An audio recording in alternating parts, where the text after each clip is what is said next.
Okay,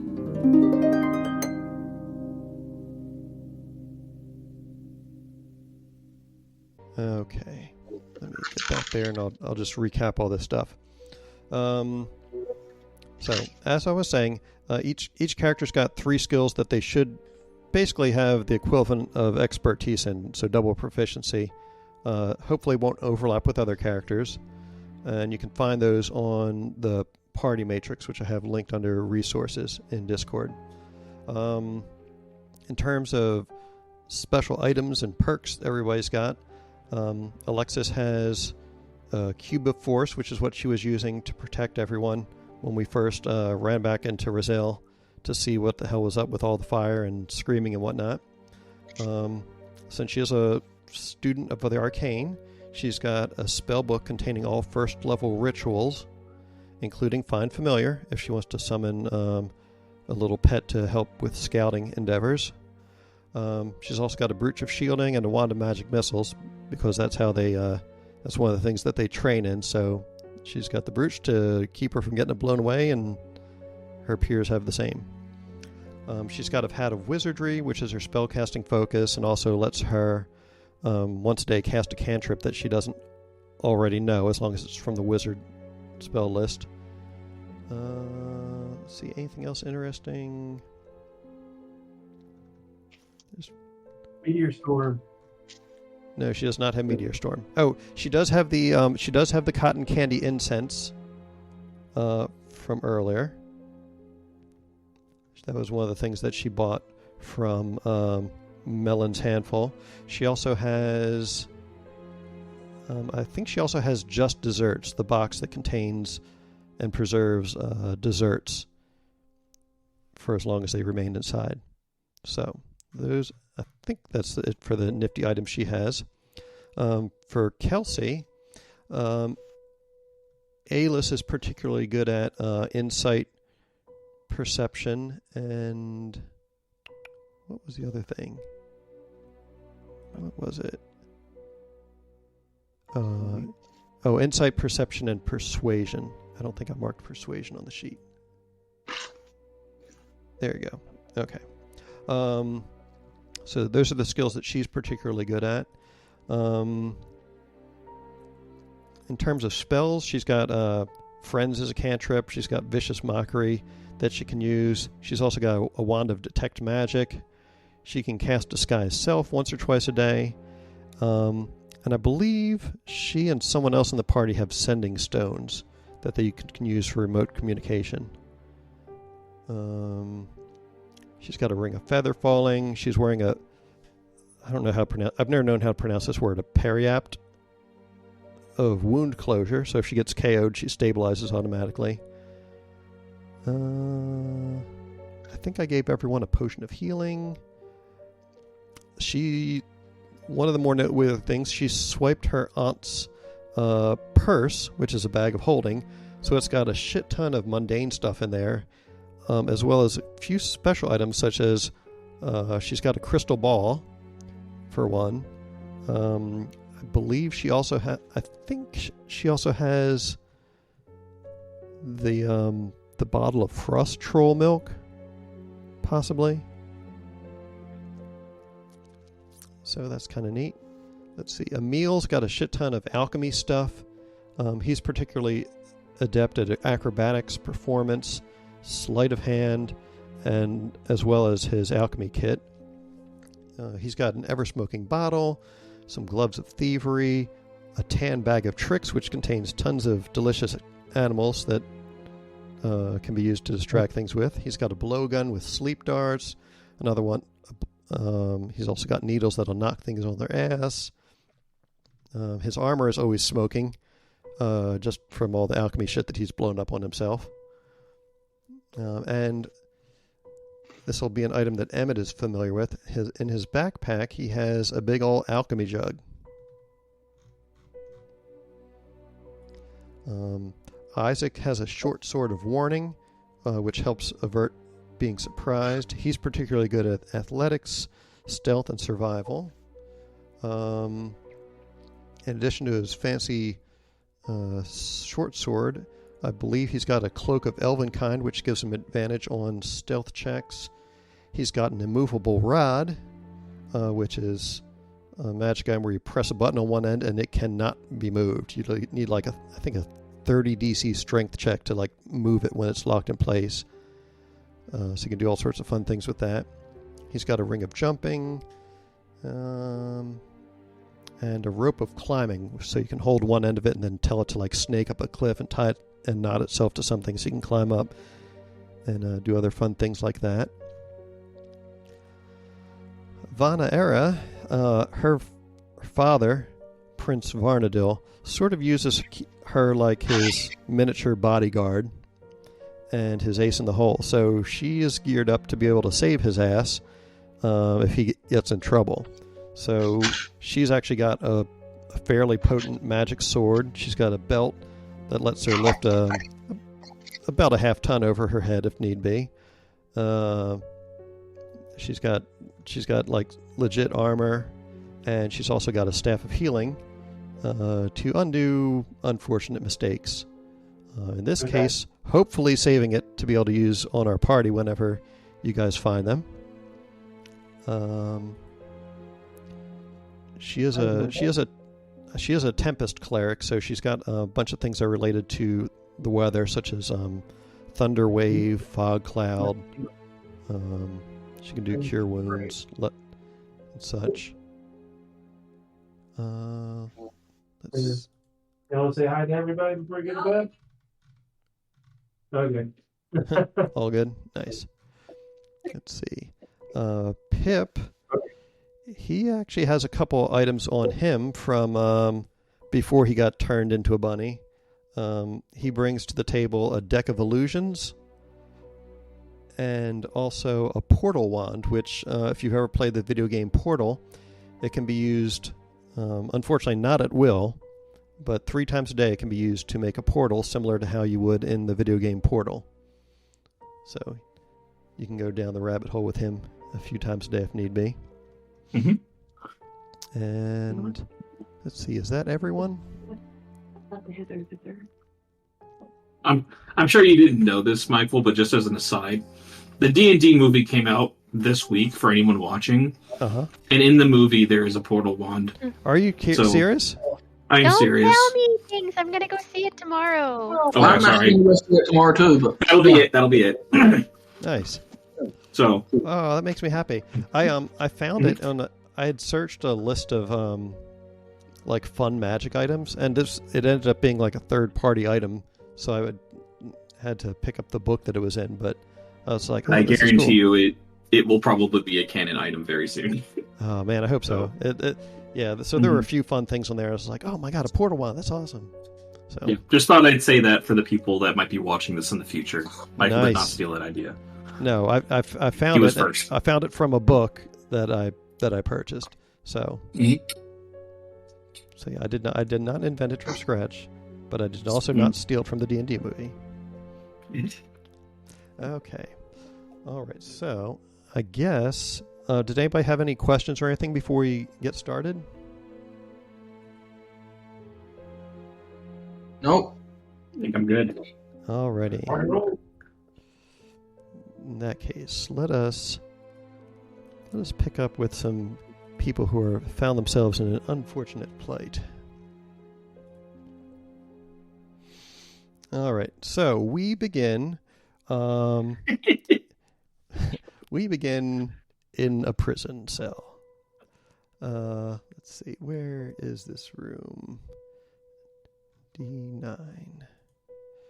Okay, those of you who are actually not currently unconscious, let's see, who is actually awake? So, Zalric, Gogmert, Veneto, and Pickle, all yet still retain consciousness. Voltan and Valena are both knocked out at the moment. So the room that you're in, the southern wall is a bank of cells with iron doors, 6 cells in all. The rest of the room is obviously a torture chamber. A rack sits against the far wall. An iron maiden stands to the north, and a fire pit smolders below a spiky cage dangling from a chain in the ceiling to the east. Thankfully, none of you are occupying the Iron Maiden or the Gibbet at the moment. But there are 5 of you who are brought here, including Gogmert, by the gremlins after you surrendered to spare your comrades from getting murdered and or bleeding out on the floor. While you were being locked up by the gremlins, Velena was scouting about, still endeavoring to rescue the kidnapped Liliana and Eiglin, when she, being of sweet and virtuous innocence, heard some human voices, thought that maybe they might be good people, seeing as they were not gremlins, and made the mistake of knocking and stating truthfully why she was there. The 2 people who knocked her out, one of them was a lanky half-elf man with long hair and kind of sharp features and a thick neck, as well as a rather slender but tall human woman with dusky skin and cornrow, and her hair braided into cornrows, clad in the trappings of a mage. The 2 of them lured Velena in, ambushed her, and promptly knocked her out. Thankfully, she was able to deploy her faithful bunny rabbit Pip in the emergency that she had encountered, and he fled to safety to get help. But those 2 individuals now, you see them, the black woman and the scrawny half elf, are now hauling Velena, who is looking more wintry at the moment, into this room through a door to the east, and unceremoniously deposit her into the second cell, separating Voltan from Pickle, and then slam the door, locking her inside. While they do that, the black woman kind of looks over the lot of you, while the half-elf disappears through a door to the north momentarily, and around the corner into another room where he deposits some items. You had noticed this is the same location where the gremlins took the items that they had confiscated from you guys, and then deposited them before leaving and locking it back up again. After a short moment, he returns, and the 2 of them gaze at you and begin talking quietly amongst themselves. So what do you reckon we're going to do with all these young heroes we have here with us? We cannot. The blue one, she mentioned that they were sent by the people of Roselle, so they obviously know that we're here. Is this part of Nuala's plan?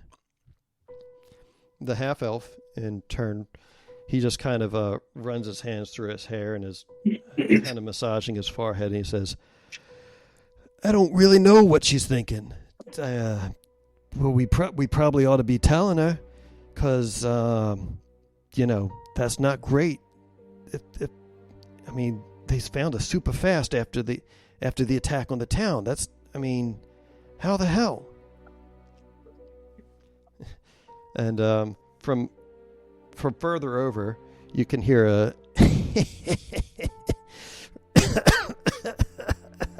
from Gogmert's cell, and the 2 walk over and kind of glare at the gremlin. Oh, what are you laughing at, Gogmert? What's so funny? This is your home too, you know. He says, yes, well, perhaps this will get your mistress to hasten her activities and be gone and leave us alone. You don't belong here. This is our home. We've been here for many years. You and Lyrie, Tetius, you think you're so clever throwing in with Nuala, but I think you'll find that you've got more trouble than you bargained for coming your way. The mage girl, Lyrie, she just rolls her eyes and says, in any event, we need to be telling Nuala about this, and you're probably the best person, given your close relationship with our dear leader, Tetius. He says, yeah, I suppose you're right. Come on, let's leave these bozos alone and see what we're going to do about all this nonsense. Before they leave, did any of you want to any of you who are conscious want to speak up and ask them any questions or anything?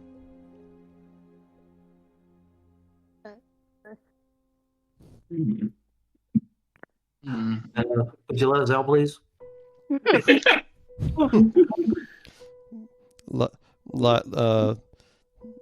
The half elf guy, Tedius, he just says, we got Rich Boy's a real comedian, huh? It's like, no, we'll let your reinforcements do that whenever they get here, if they survive. So why'd you steal the chillins? Yeah, what's your purpose in doing this? Well, the black lady is the one who responds. She says, well, we serve a higher purpose. Nuala has a religious calling, you might say. Yeah. So why'd you steal them? He says, you may find out in time. Well, you could just tell me, not like I'm gonna go anywhere. You wannabe heroes sometimes prove to be resourceful. I find it best not to give you too much information. So what she's saying is she doesn't know. You can conclude that if you wish, but it's not my place to tell you. Yeah, whatever. Let's see here. As you guys are conversing, a couple more people filter into this room. Let me find them from this gigantic list of NPCs I've got. You see a handsome looking soldier come in from the east. He looks like he's halfway through donning his armor, and he looks about at the lot of you, and he just shakes his head, saying all this. He says, "So looks like we got ourselves a full jail here. Does Nuala know about this? And what the hell's the story?" And he's smart. Little green thing. You look cuter than most of the other gremlins I've seen around here. What's your story? Well, she's blushing. Good to know you have a type. You kind of just made me forget. Maybe don't look at me, cause. He stops in front of Valena's cell, and it just kind of goes, What's the story with this doll? She real? She's real. Keep your mitts off. Probably too good for me, I reckon. But a man can dream. So, he turns to the other two. Where exactly is our fearless leader? Tedius just rolls his eyes. It's like, hold your horses. And he storms off. And once he's out of the room, he sidles up next to Lyrie,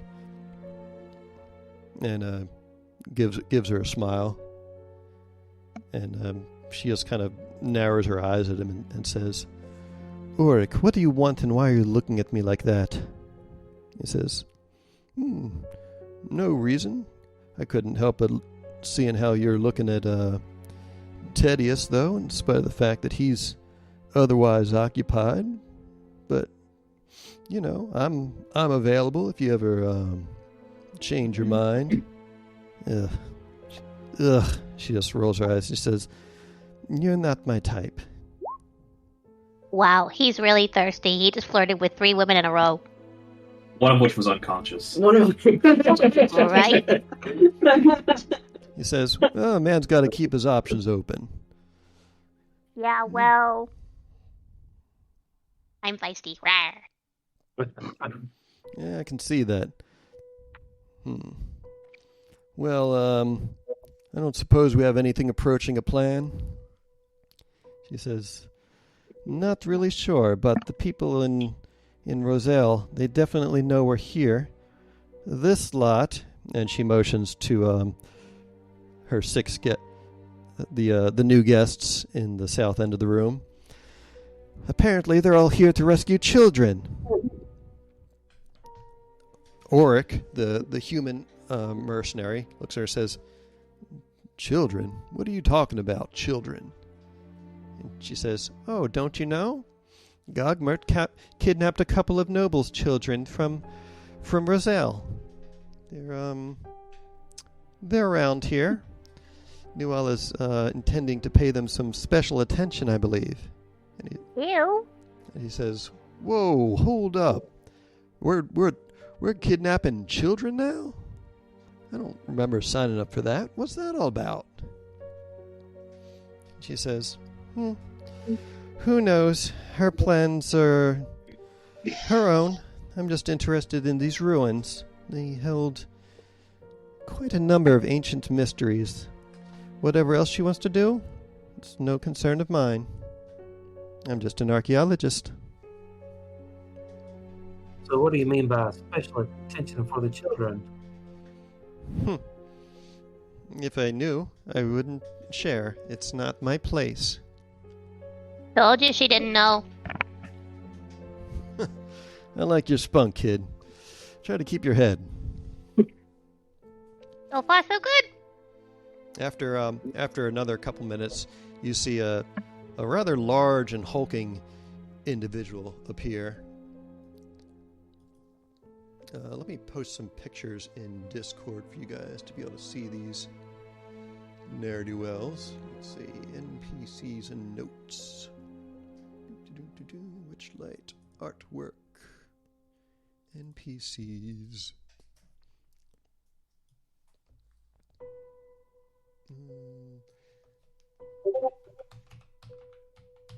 That is Brute Hosmus. The bugbear. Let's see, we already put Lyrie in That's a there. great name for a bugbear. Shit. Let's see, I think I already posted Tedious. There's Auric. Too many uploads. You can only I'm not trying to upload 10 files. Fucking computers. Here's Auric.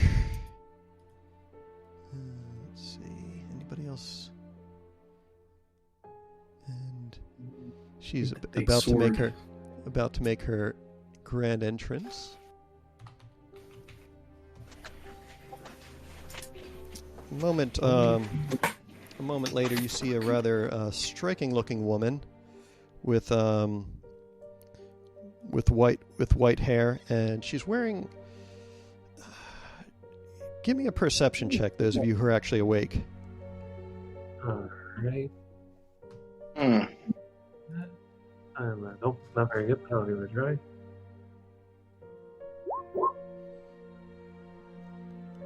Have to roll. Hang on a second.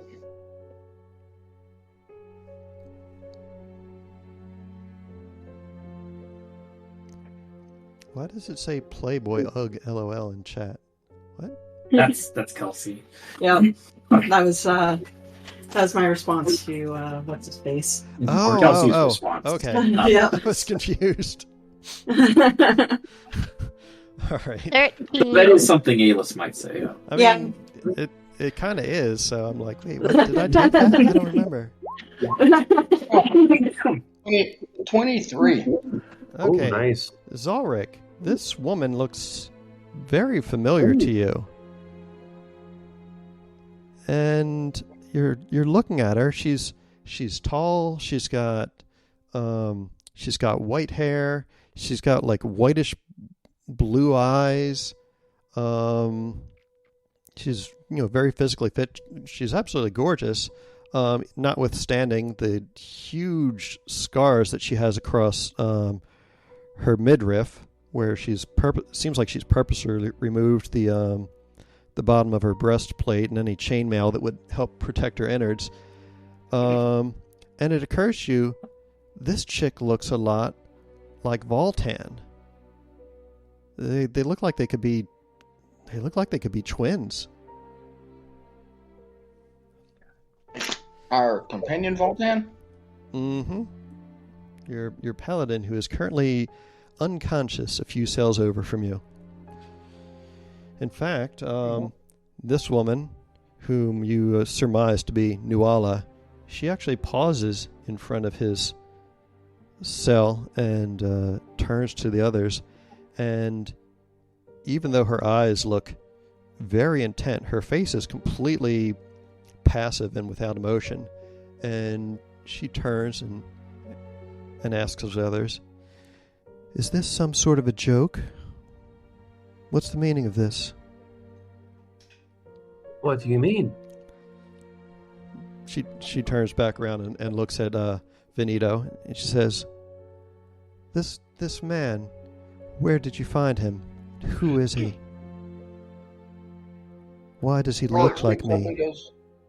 Auric speaks up and goes, "He's our companion. He's been traveling with us." Oh, "And why does he look like you?"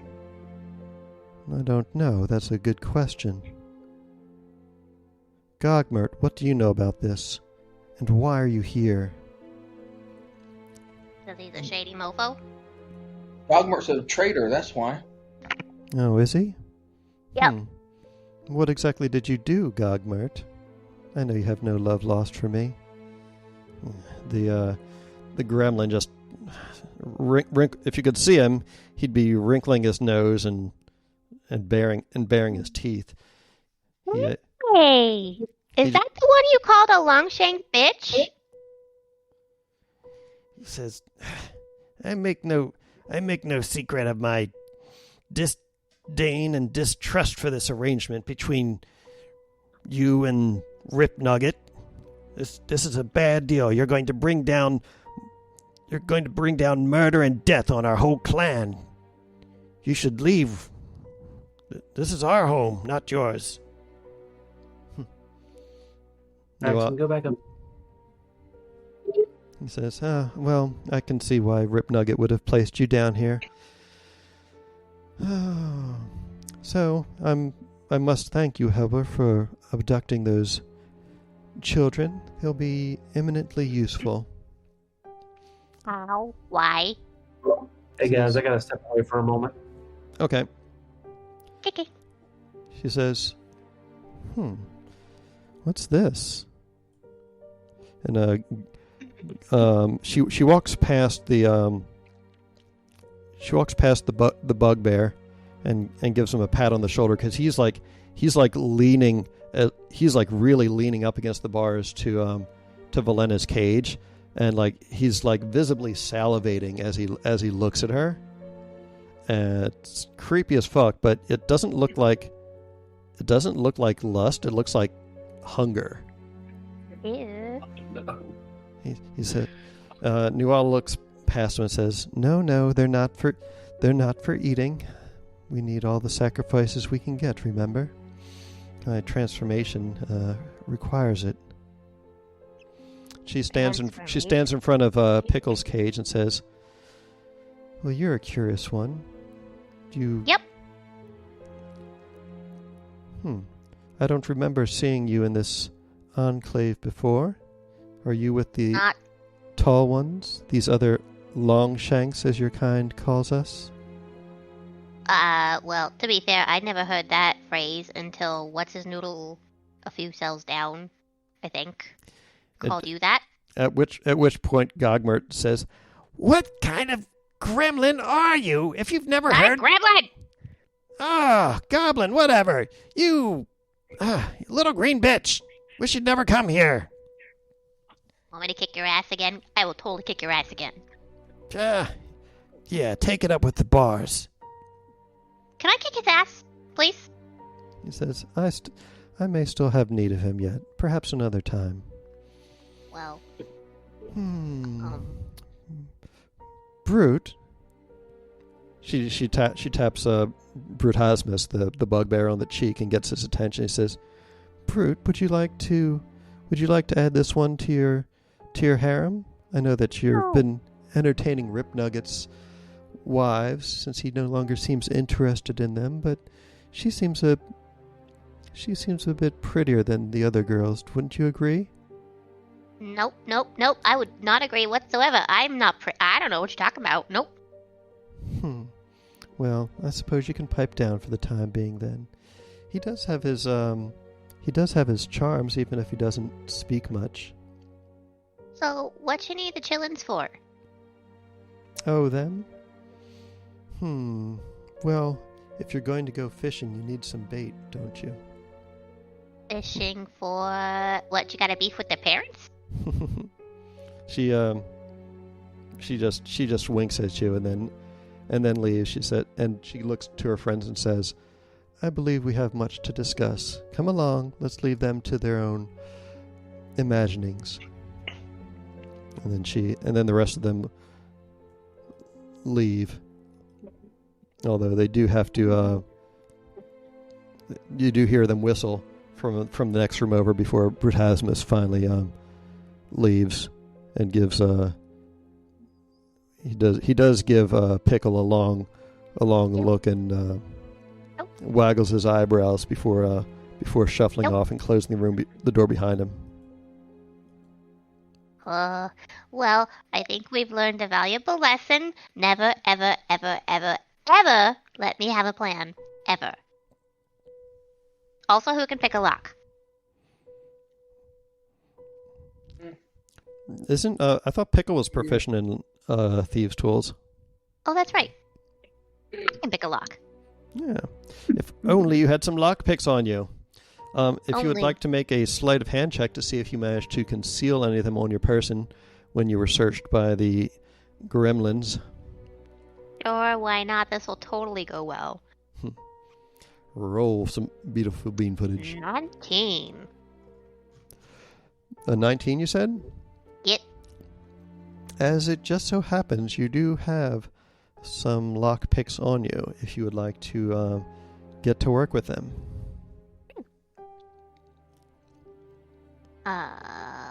What would I click for that? So it'll be a dexterity check plus your proficiency modifier. Dexterita.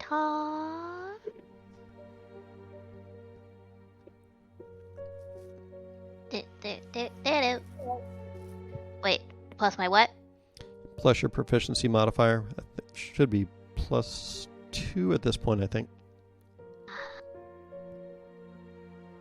No. There that is. Proficiency is plus 4.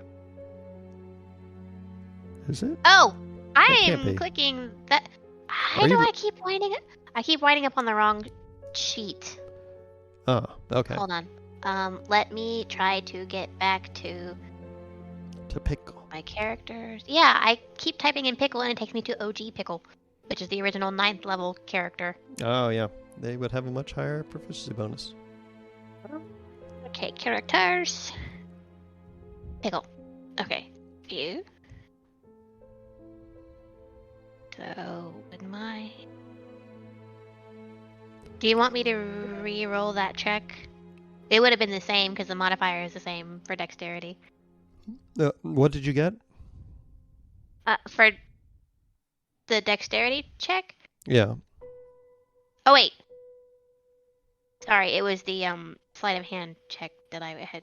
Yeah, you got a talking about. 19 on the sleight of hand, but... Yeah, dexterity. So yeah, proficiency is plus 2. So I mean, so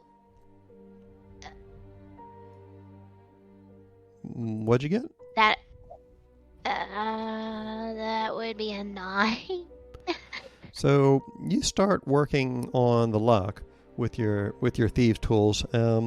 It's kind of awkward because you're on the opposite side of the lock and it's facing away from you, so you can't actually. And I'm short. You're short. It even with the little mirror that you've got, and your dark vision, there's not a lot to see by in here. Just the flickering braziers from the torture implements in this chamber, and you're busy working on the lock, and these locks are rusty as fuck, and you're having a very difficult time on the tumblers because of how ill-maintained they are, and you think that this is probably going to take quite a bit of time before you're able to pick this sucker. Because it's Son of a biscuit. Emmett was saying something. Hello. I guess you can't hear me. Landon, what's up? Yeah, a little bit. Very quiet. Sorry about that.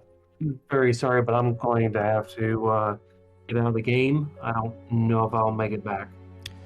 Oh, Everything okay. okay? Here we Just having some family issues here that I need to go help with. Oh, okay. Go. Okay. Yeah. Good luck. Mm-hmm. Yeah. See you, Landon. Sorry you couldn't be here. All right, thanks, guys. Alrighty. Let's see. Did any of the rest of you wish to talk amongst yourselves before we cut to another scene? We don't have any, like, all our weapons and everything were taken away, right? There's a chance you might have been able to keep like one small item hidden on your person with a successful sleight of hand check if there's something that you would like to still retain in your possession other than just like your clothes that you're wearing. Yeah, I didn't know if I might have something like that I could also try to pick a lock with, or just small. I'm not sure. Have a look through your character sheet.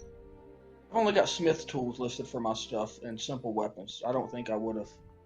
Yeah, you might have been able to do something like hide a dagger possibly, but I don't think you have anything that you could use to pick a lock with. You're not proficient in it, so. Yeah, never mind.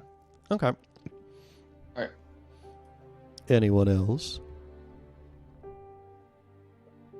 Let's see. I think it's pretty much just Pickle and Zalric who are still awake out of this crew. So maybe we should cut to another scene. Oh, I am not comfy at all. Not comfy. Not comfy having to speak for a character that is not mine. What's your character now? Disawan. All right. Especially one that's one of your brain children. Yes, okay. Outside, beneath the moonlight, in a thicket, there sat some chillins, all huddled around a very handsome bunny man with a white bunny ponytail betwixt his long bunny ears, who was so recently an invisible white rabbit. So, Amos perks up. Who was it that released him? it was Alexis. Was it Alexis? Yeah, she was the only one who could see him. Okay. I gave him a smooch. Interesting, Alexis. Where did you learn that trick? Yes, where did you learn that? Oh. I did not ask for that, by the way. She says... You do it. You talk. As you would know, Alexis responds and says, "Oh, please, don't be extra. We can all of us girls can do that." And Vanna Era pipes up and says she's like, "Yeah, it's kind of a princess thing." Okay, well, what's done is done, and we need to get in there. We need to rescue Valena. Is there any way we can potentially make more of these things then? If us girls can do it. I look around. Do I see any other rabbits? Isaac says, or is it Isaac or is it? I'm trying to remember who has the bag of tricks. Is that Emil who has that or Isaac? I think it might be Emil who has the bag of tricks. Yeah, Emil has a bag of tricks on him. So if anyone's going to produce any critters out of thin air, it'll be him. Although Alexis, you have the ability to summon a familiar, and I'll say that Alexis already has a familiar. So if you would like to just make appear the familiar that she's already summoned in the past, what form would you like it to take? I don't know. I don't even know what familiar she had. Well, that's why I was asking for your input. She can make a bunny since we're experimenting with bunnies. I don't know. Okay, so Alexis responds. She's like, "Well, I could produce a bunny, but I could also bring forth my friend in the form of an owl, or maybe a bat. Maybe those would be good for scouting about." Oh, yes, something that can fly. Yes, good thinking. Something that could fly could be advantageous.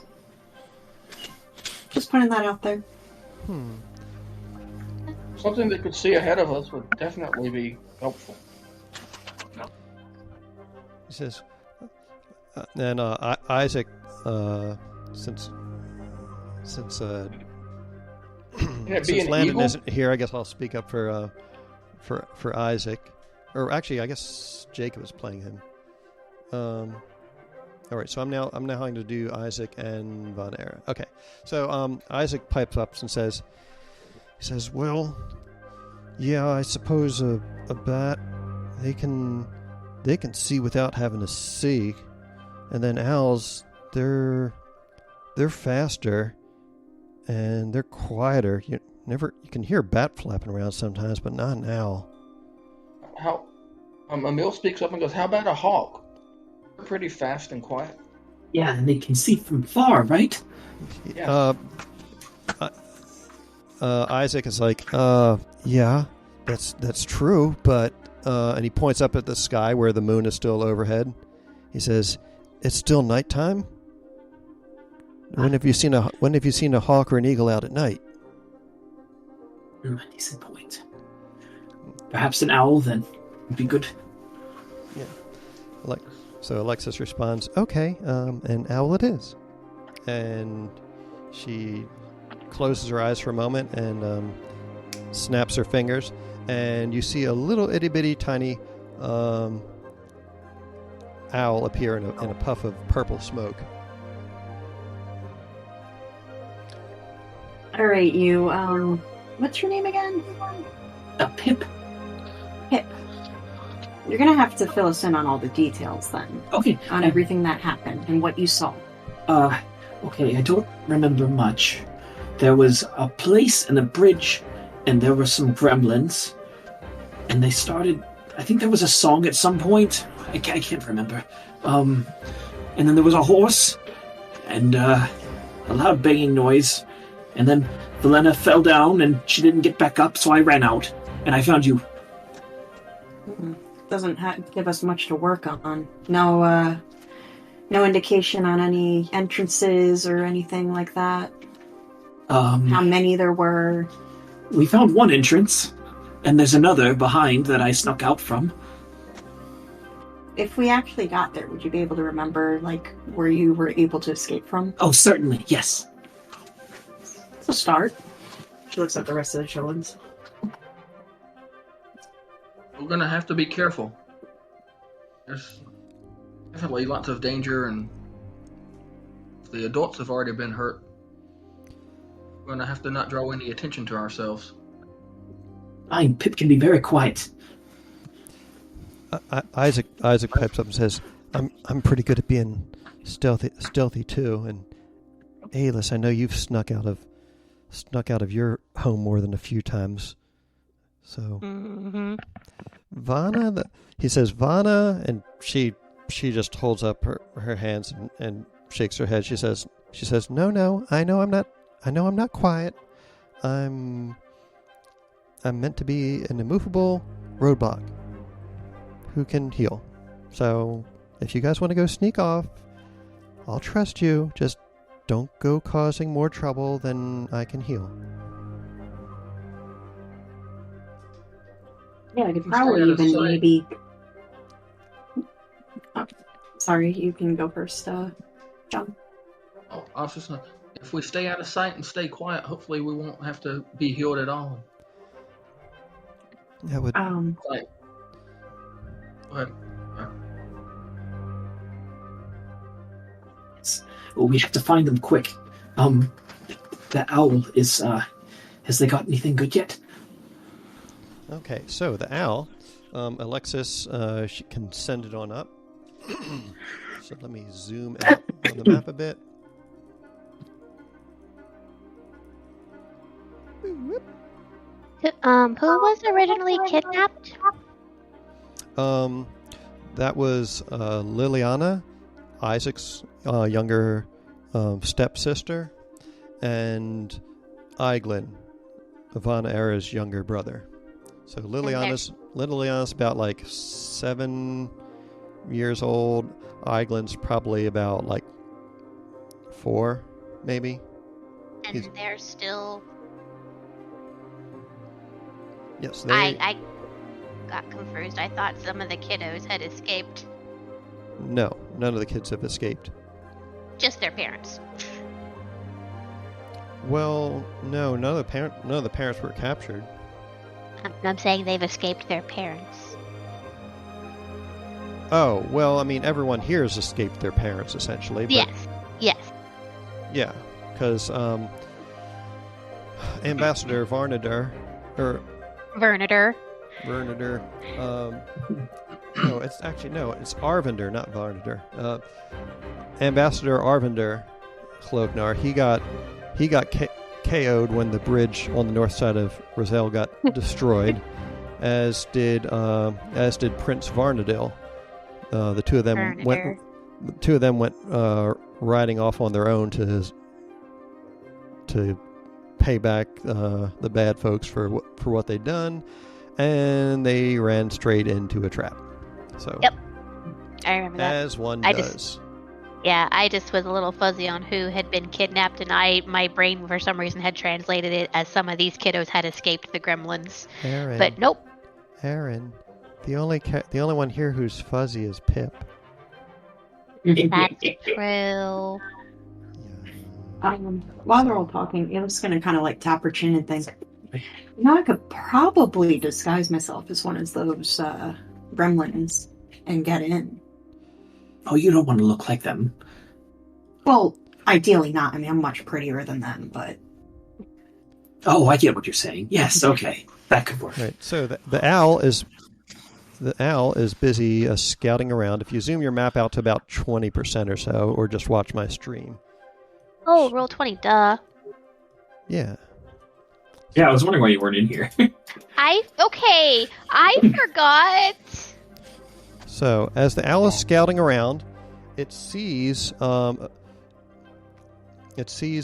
very injured hunting cat of some sort along a path in the thorn maze, and it's able to radio back with that information. It keeps flying around. There's a big old rope bridge that it sees.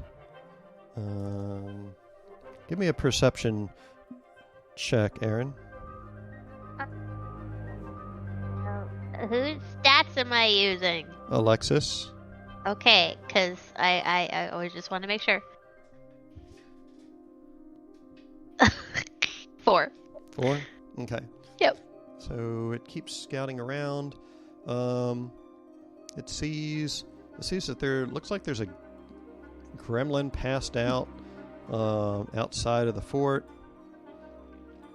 Over there.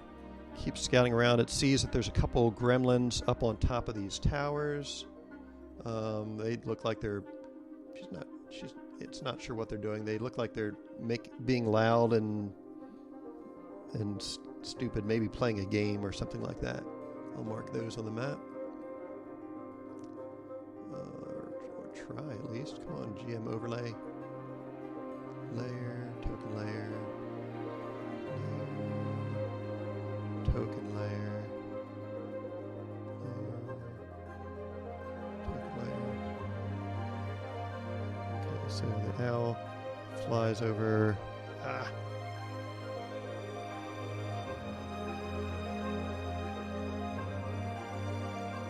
Owl does a fly over this tower, and it's able to see that there's a couple of gremlins.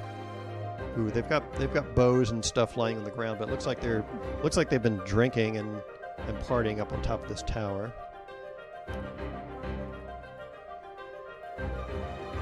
It keeps flying around.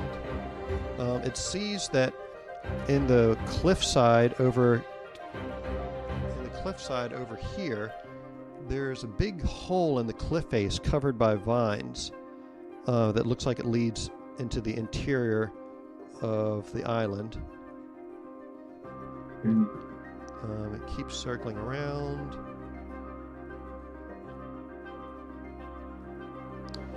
Around behind it, there's a gremlin sleeping up against a ratty-looking dog-type creature that is also asleep.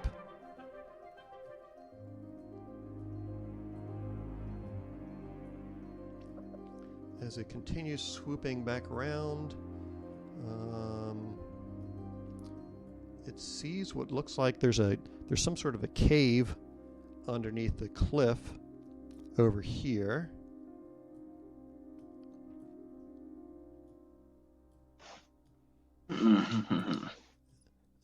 It sees that there's a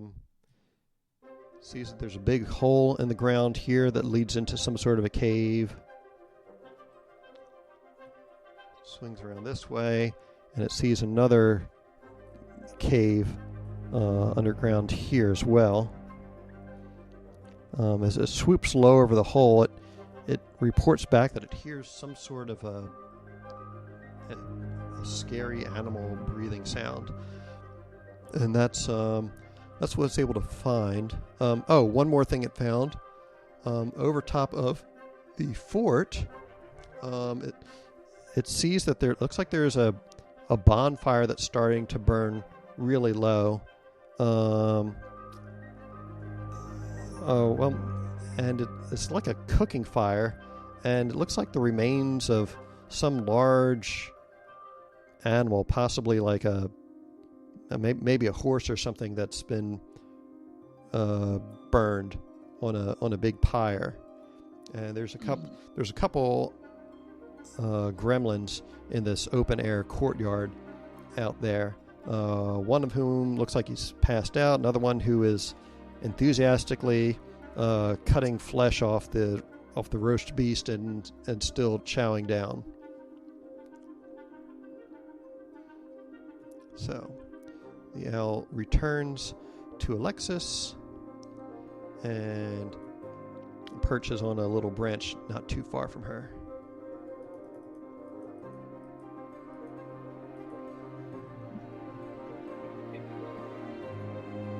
All right, let's zoom this back in again. So that is what your aerial reconnaissance gets you. I imagine she would have been relaying what she was seeing. Yes, she was. All right, so anything interesting from that you think you guys can act upon? Caves under the island. Maybe there's a way that we can get in from the island itself if we can swim out there.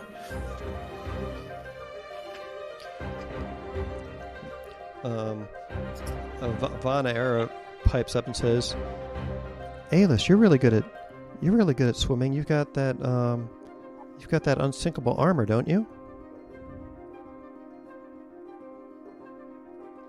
And Alis does have mariner's armor, which if you sink it and pass out, I think it buoys you back to the surface again. Yeah, sorry, Kelsey stepped away for a second. Oh, okay.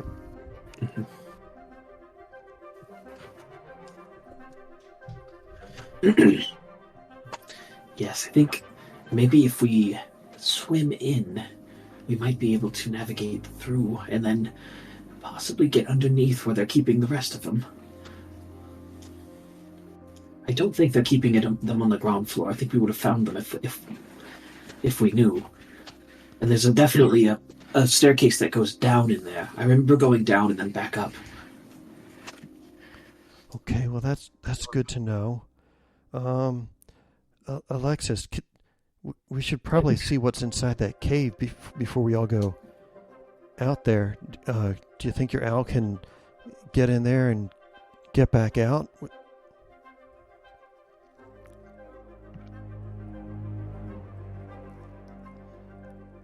Aaron? I'm sorry. It's weird for me. Okay. Yeah. Sure, why not? Do you want to play as a different character? Maybe that is No. weird, but... It's not gonna help no matter who it is. Okay. Okay. Do you want to play as my character? I can play as. No, that's the problem. Playing a character that's someone else's is weird for me. I mean, you could play it. You could play as Isaac. I'm not as attached to Isaac. No, it's fine. Okay. No matter who, it's gonna weird me out. Okay. All right. So Alexis could certainly send her owl in there again and check out the cave if you wish. Yep, let's do that. Sure. Okay. All right. So let me change to that map temporarily.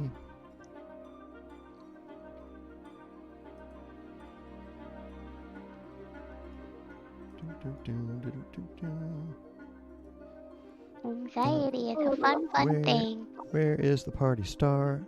I don't even know anymore. Okay, excellent.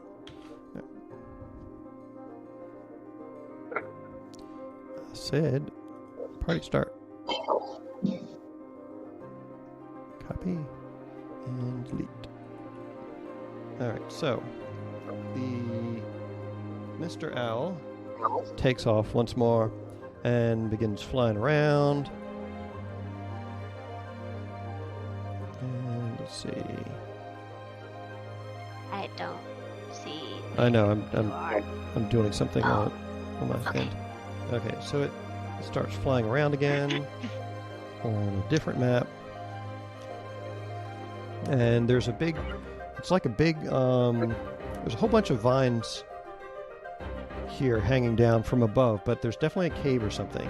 So go ahead and give me a stealth check for the owl. Let me look up its stats right quick. 5E owl stats.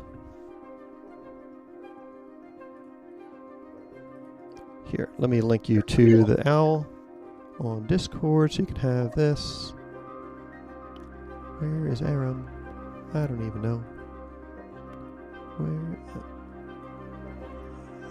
Okay, there you is. Okay, there are the owl stats, Aaron. So it looks like its stealth is +3, which seems kind of low. Yeah, definitely for an So with a +3, that makes it 14. Okay. All right. Let me check something here.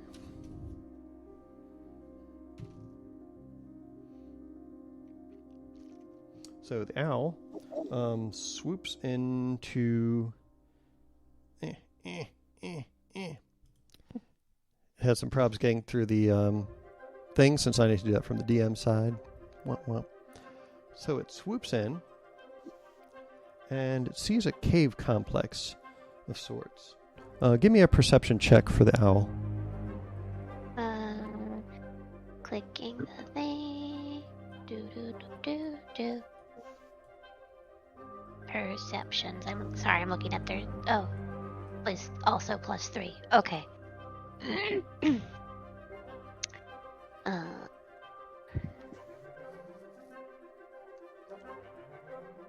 7.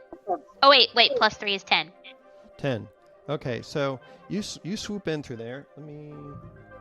Oh, I'm not doing so hot, you guys. That's okay. Oh, actually, you get advantage on perception because you're a bird. So go roll again. Burb. Burb. Okay. Burb is the verb. Time I rolled a 10 plus 3 is 13. All right, well, that's better. So you swoop in there. Wait, where did Swooping it go? is bad. Yeah, let me look something up here. Are you doing physical dice or like the computer? Computer. Maybe do the physical dice. But I wanted proof of my rolls. Let's see. I'm just gonna switch up the digital dice. See if I can use ones that are. So you swoop in there, and the first thing you notice is the floor in here is covered in bird bones. The floor is absolutely covered in bird bones, which is kind of terrifying because, you know, you're a bird. And Yeah.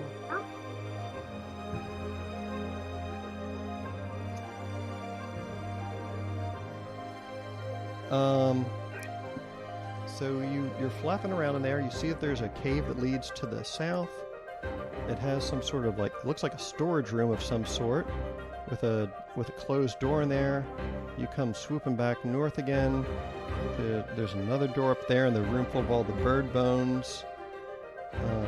Fly around the corner. There's another room that's looks like it has a bunch of half-eaten seagulls in it. Give me another perception check with advantage, as well as another stealth check. Alright. I'm using pink fuzzy dice this time. So, which one do you want first? Stealth. Stealth is...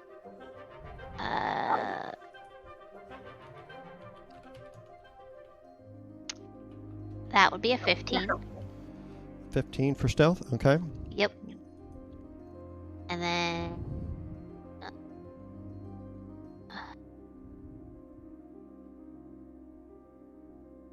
there we go. 2 D20s. Mm-hmm. I rolled a 2 and a 7. So, 7 plus 3 is 10. I'm Okay. gonna switch the dice again. So, in this chamber, the owl sees something rather disturbing.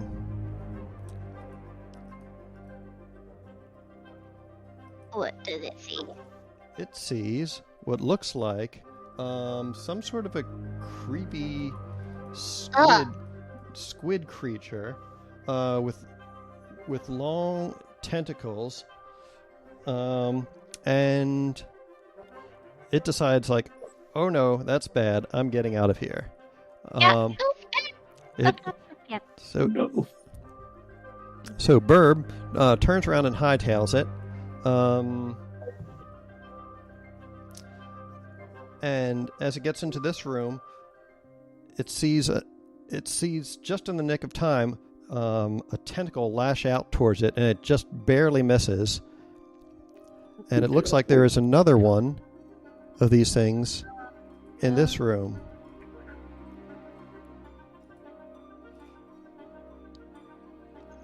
Oh no. And it sees those, and it just barely gets back out of here alive. It just makes it back outside again as another tentacle comes shooting out of this wall behind it, just barely missing in the darkness, and then it hightails its way back because it's scared. Not good. What is it? What's not good? Oh, she'd have been telling y'all everything. Yep.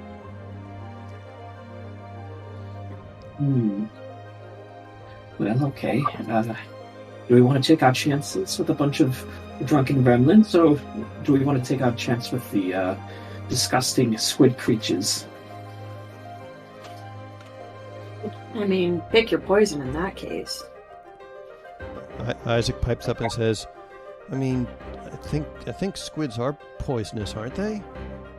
I think they've got stingers, It's a right? figure of speech. You know what I meant. I mean, Poisonous is if you eat it and you die. Venomous is if it bites you and you die. Isaac kind of blushes. He says,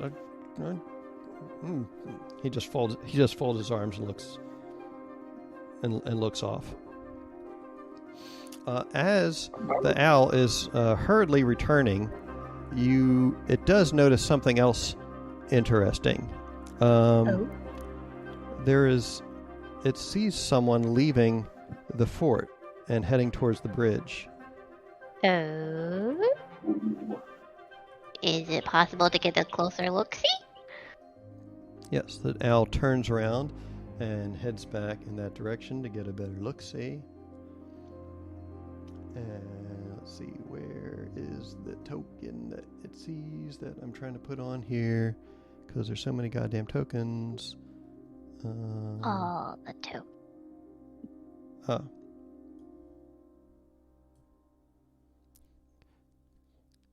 on, computer. Do the thing. Oh, I have to close that panel first. Shit, I lost my place. So, let me move the party star back into position so you can see. No.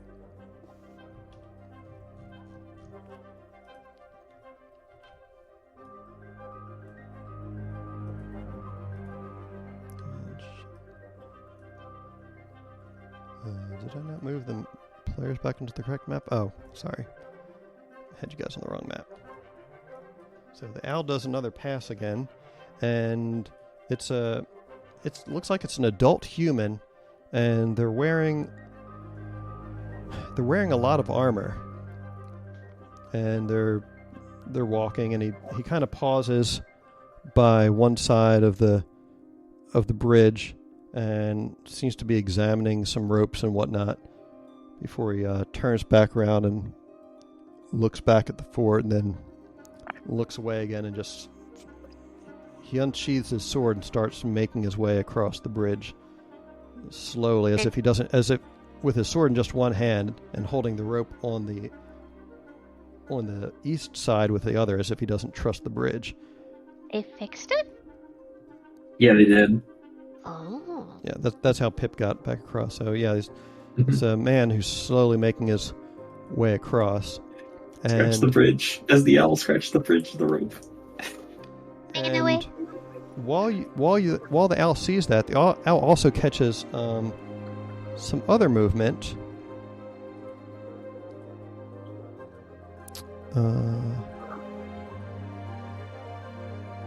It sees a small cat appear from behind the post on the opposite side, and the cat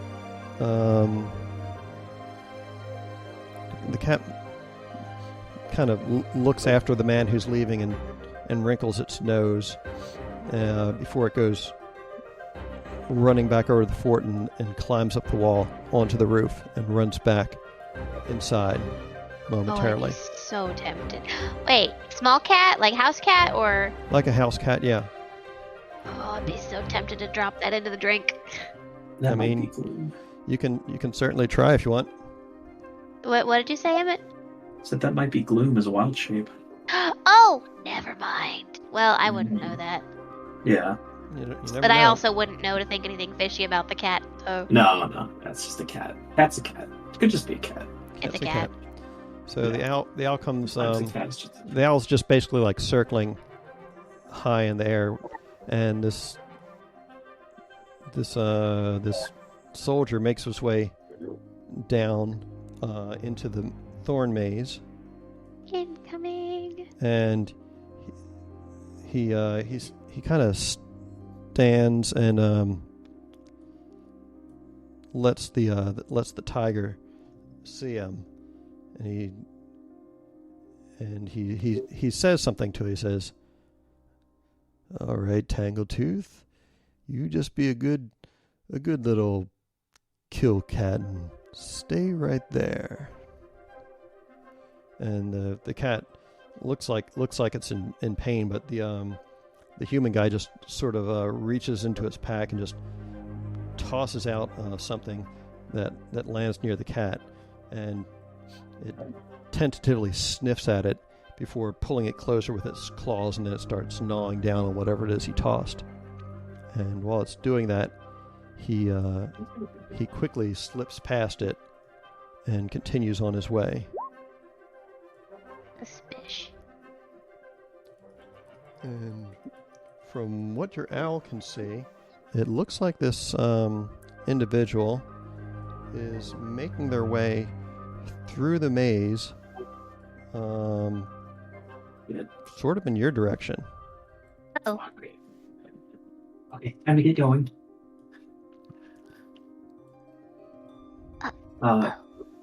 Pip looks over here, towards this cliffside right here. How far is that jump? It's about 80 feet. Ugh. Okay. We could always hold him for Aylis questioning. can make it. She's got a ring of feather falling. I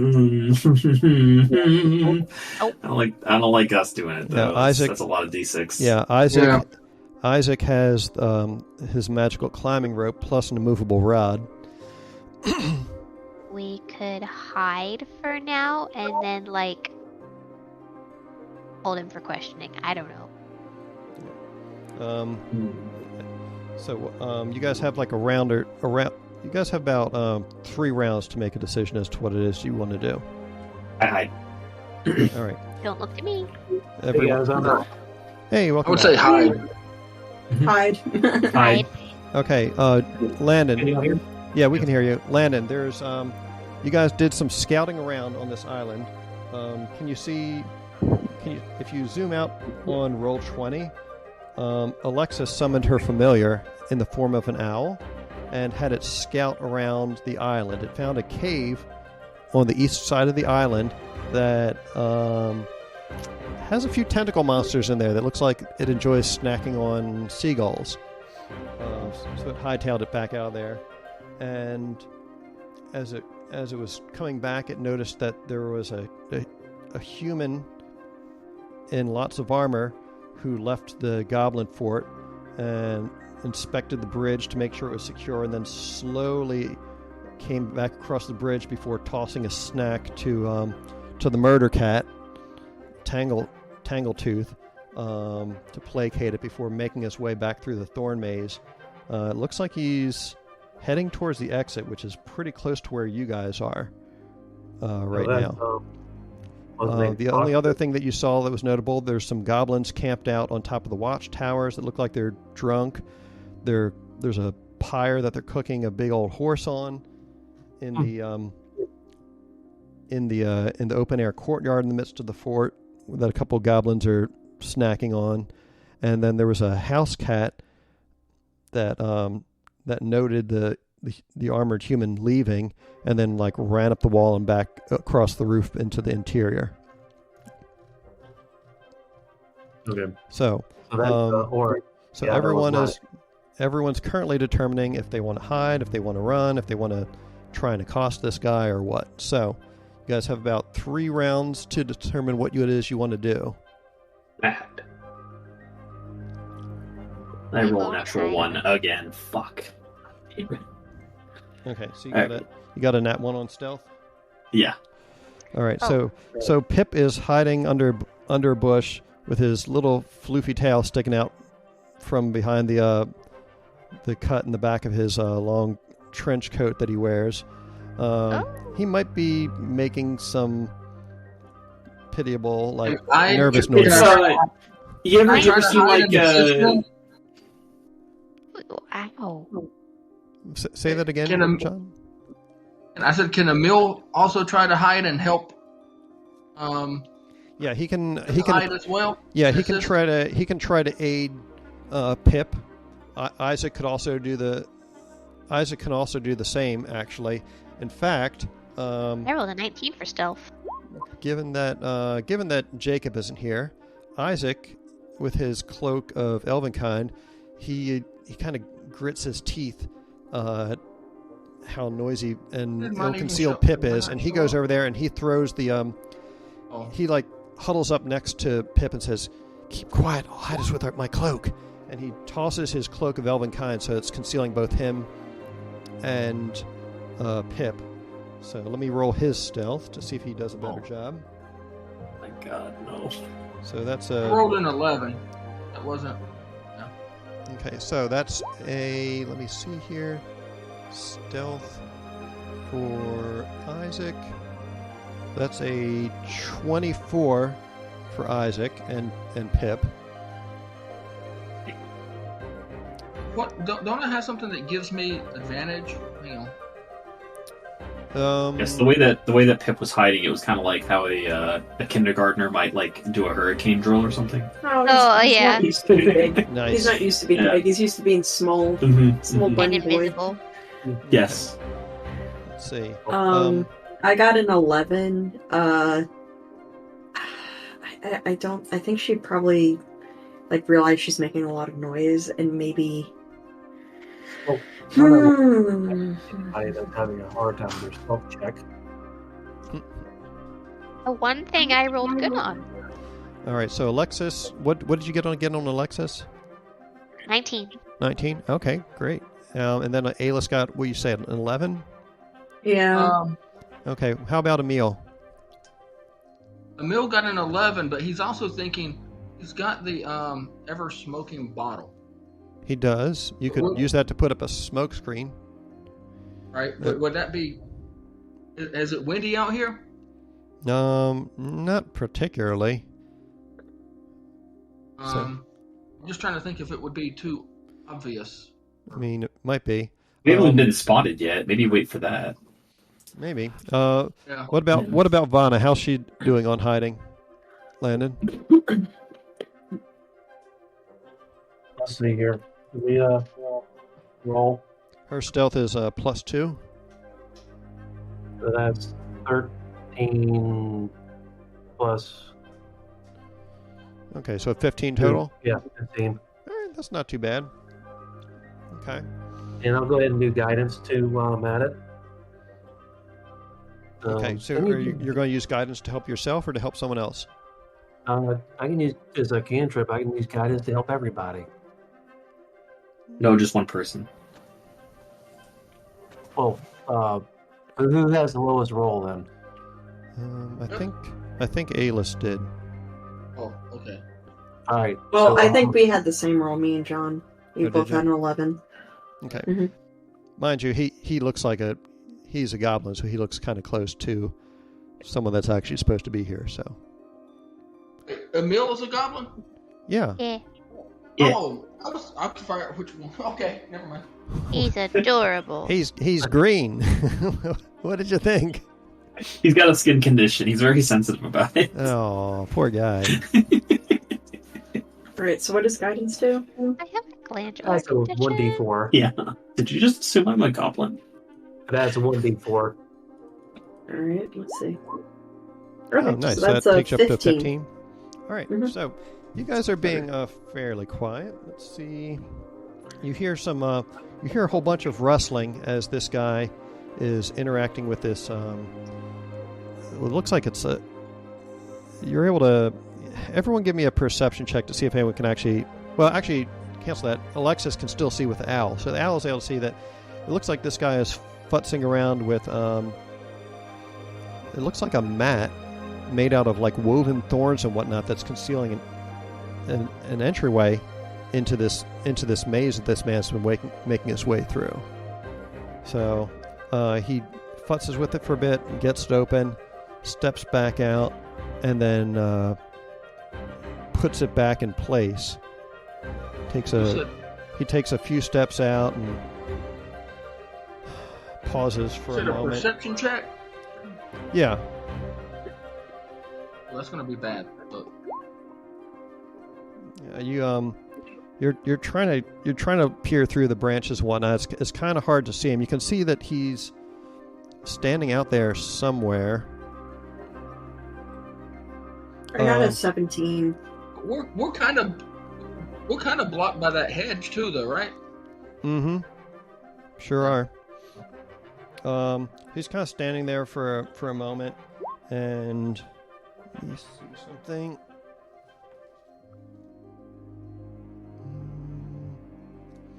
He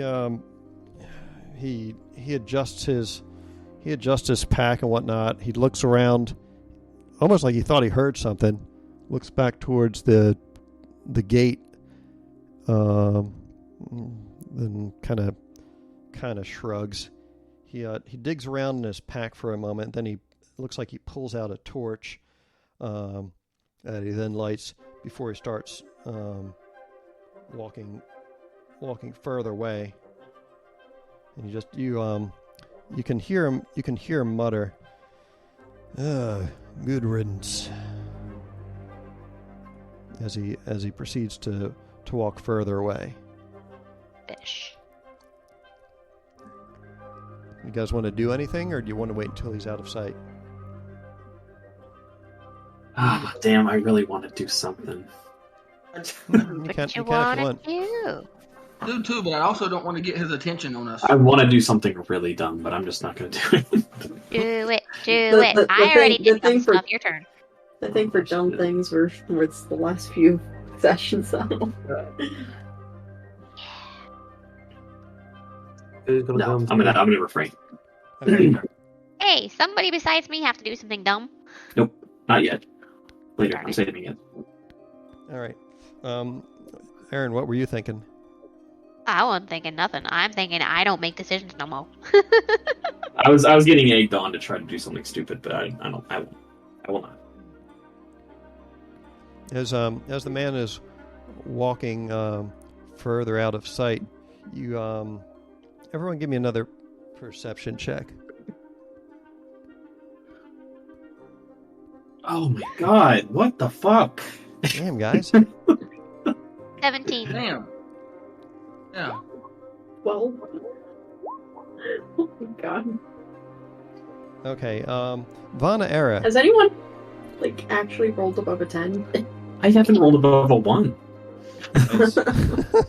Vana Era, you as you're peering out there, your sensitive elven ears hear something that sounds kind of off. It almost sounds like a muffled voice struggling. And the owl familiar reports back to Alexis. It's like, the backpack that this man is carrying is moving.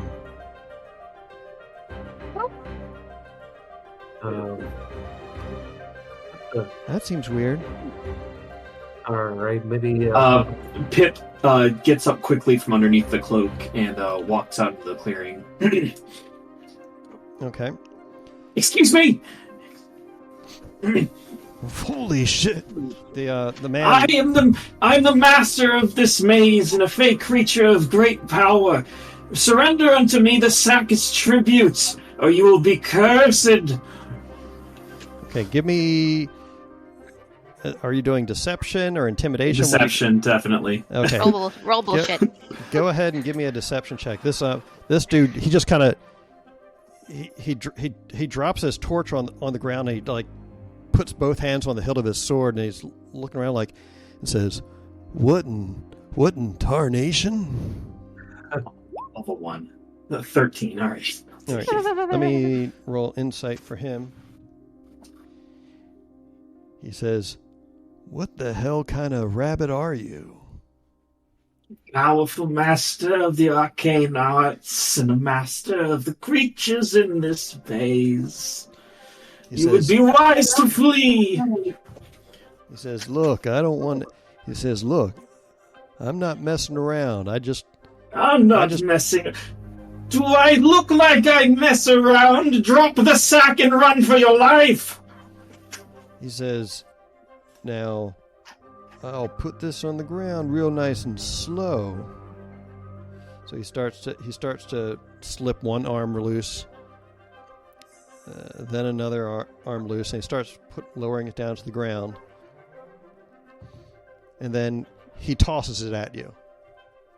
Can I try to catch it? You can certainly try. Give me a strength check. Oh no. Okay. Okay. Well, Emil had a plan while 8. So this sack comes flying straight at you, kind of wriggling in the air as it goes, and it hits you full on the chest and bowls you over backwards, and you land on your back with this thing on top of you. It feels like it must weigh a good 50, 60 pounds or so, and it barrels you over. And the guy then runs up next to you and lowers his sword to you and says, "Well, as he throws the sack at Pip and Pip starts to bowl over, Mill tries to hopefully going to hit him with a walloping needle from the blowgun and then hide." Okay, go ahead and make your shot with the blowgun. This guy has partial cover, so it'll be a -2 penalty. Okay. But he does not see you, so you do have advantage on the roll. I just rolled blowgun, right? Yeah, roll the blowgun twice and take the better result. It's not giving me the ability to click on it to roll. Did anything happen in roll 20? I don't see anything. Let me click the. It's possible rolling might not be enabled on the sheet. Let me check. It does work. It is. Do you have Beyond 20 installed? What now? Do you have the Beyond 20 app installed? Yeah, because I can roll with Zarek. Okay. When you hover over something, wait for the little bee to show up, and then click. Yeah, but the hit spot on little Emil's sheet doesn't have the square. I can't click on the hit like I can with Zarek's sheet. You didn't claim the character, did you? Yeah, you have to go into the campaign and claim the character. I ran into that earlier. That's the only reason I know.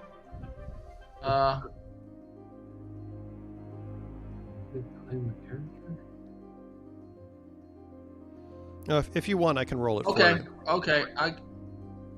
Because if I claim the character in roll 20 and open it there, there's no stats on his sheet at all. No, you got to claim it in D&D Beyond.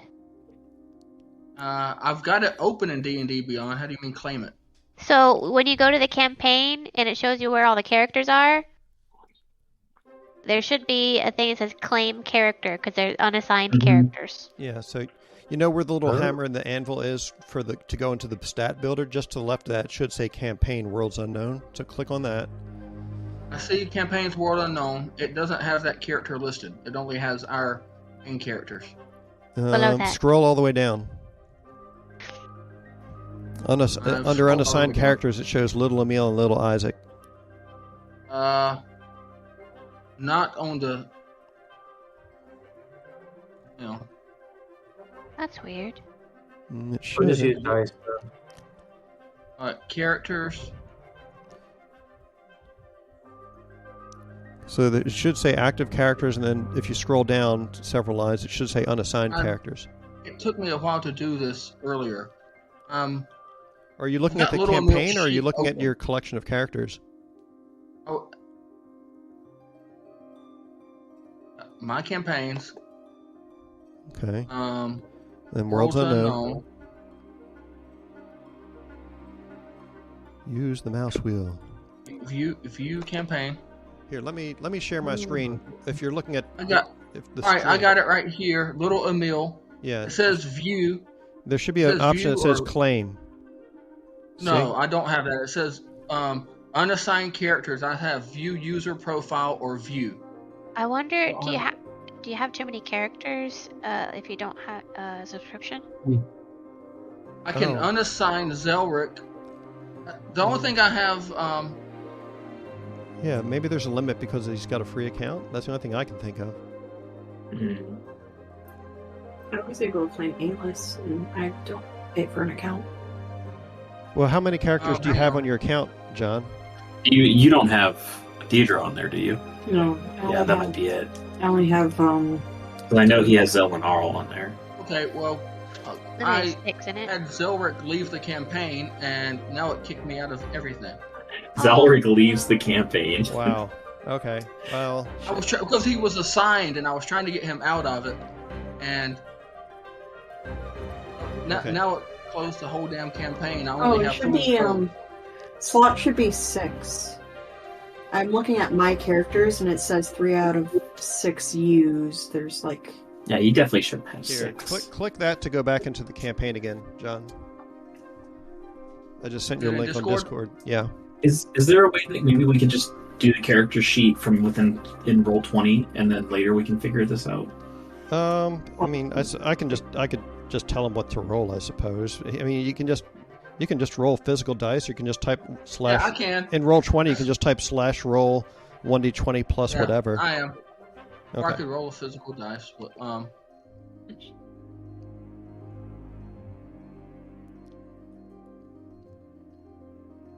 right, go ahead and make an attack with your blowgun. Okay. 9. Do it again. You've You got said it's advantage.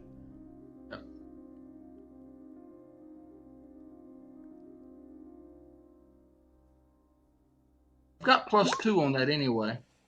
Okay. Yep. So there's a couple, and you shoot out 2 darts, or you shoot out a dart and at the guy, but it bounces harmlessly off of his armor, and he doesn't seem to notice the tink of it. Let's see. What are the rest of you doing? Because it's still a surprise round. Okay, so then I'll jump out. All right, what's she do? She's gonna rear back, like she's gonna attack this guy and say, "Stop, human!" He looks over at this tiny little like white-haired elf girl and says, "What the hell?" Yes, Now we're all you've done it! jumping out. Now Pepper's got his servants from the maze. He's getting crushed by that sack. Alright, I guess we're hopping out. We like hop out and point a wand at him. Like, what's in the bag? The guy looks perplexed, seeing all these like little ones just like coming out of the woodwork. Isaac comes out. He's got a bow trained on him. Is Emil doing anything? Well, first, quick question. Yeah. If I unassign Zelric, would that allow me to assign someone else? Is that my problem? Okay. No, you shouldn't maybe. need to do that. Okay. Yeah. So Alis actually has the bow kind of trained through the bushes, and she actually ended up rolling a nat 20 on it. Oh shit, buddy! So does she fire? I promise. I'm gonna show Emmett just to prove it. Like, No, I believe you. Yep, it's true. It's true. True that. All right, so go. You can go ahead and roll damage. So, yeah, that's 2d6 plus 2, so 7 damage in total. 7 damage. God damn. Thus died our only lead. Not too shabby. Where the hell did his damned hit points go? Out the window. Oh, I had them written down.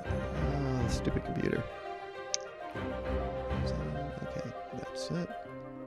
The hit points have ceased to exist. Well, they've certainly gone down a ceased bit. to be. All right.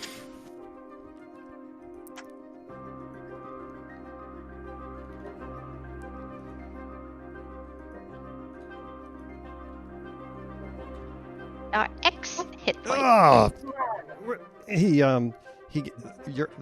Alis's arrow catches him right in the gap between his breastplate and his pauldron, and he just recoils back away from Pip as all these kids just start pouring out of the woodwork, and he looks perplexed Lord of the Flies. at all these children just suddenly appearing. He says, okay, and he tosses his sword down and holds his hands up. He says, I think I know what's going on here. So if you'll give me the courtesy of a chance to explain. Don't fast. Maybe. It's not very good in that voice. He says, go ahead and open up the sack there. Maybe we'll look through the sack. All right, so the sack is Yeah, like Emil the sack will is look like moving all over the place, and Pip, it's laying right on top of you, and you can hear it going. We'll lift it off. I move the sack to my right just with great effort, and then just take a gasp of breath. Vanna can easily lift the sack up if she so chooses, because she's she's going to lift the sack strongest off. giant. So Vanna goes over, lifts the sack up, easily opens it up, and she reaches in and pulls out a Liliana. Oh. What? And she's got a gag in her mouth, and she's kind of tied up, but she's there, and she looks very upset.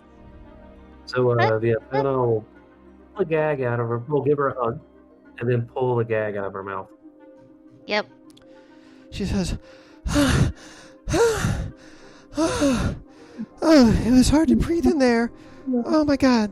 Oh," and she immediately like gives Vanna a huge hug. And Well, there's one. and then she like runs over and kicks this guy in the shin before she like runs back over again and hides behind Alexis.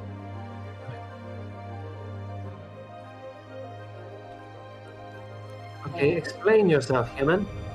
He says, "Well, I signed up for this gig because, I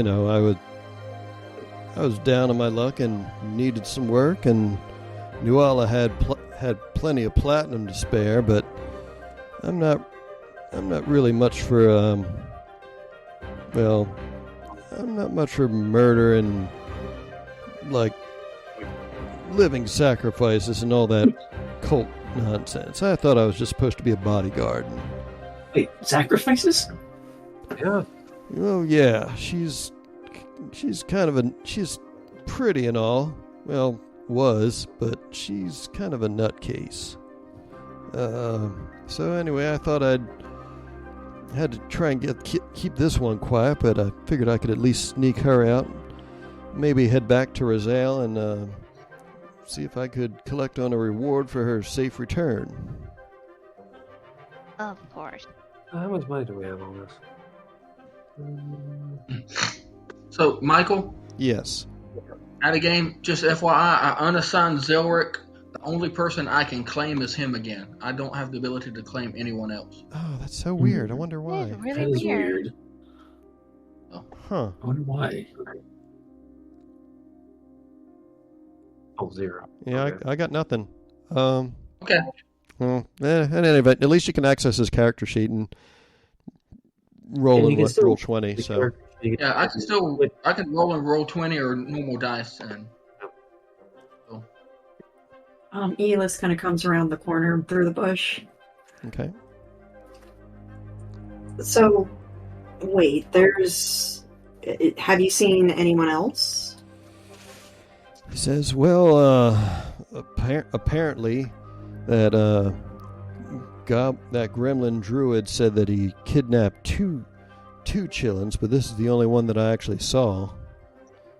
So I'm not sure where the other one got to." But Have you seen Miss Velena? Elena, what's she look like? Oh, she's like real pretty. She's the most beautiful creature. She says, Yeah, well, besides me, of course. Sometimes she's sort of an auburn color. Sometimes she's sort of a blue color. Oh, I do remember seeing a real pretty elf girl with she kind of blue about the gills and hair like snow. Yeah, she was some of the others captured her. She was poking around, saying that she was here to save some children or something. She couldn't be her. It had to be the most beautiful elf woman.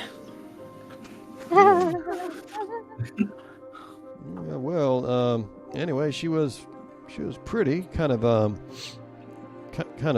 busted up from running into Lyrie and Tedious, but she might be the one you're looking for. There were a whole bunch of aspiring heroes locked up in there. There was this kind of a dark-skinned elf with white hair. He looked kind of sullen. There was who else was there? There was this rich-looking brat, blonde hair, fancy clothes, had a mouth on him. Sounds like Master Finito, yes. There was actually a kid who looked like he could be Nuala's twin brother. He didn't say much though. He was a little bit knocked out.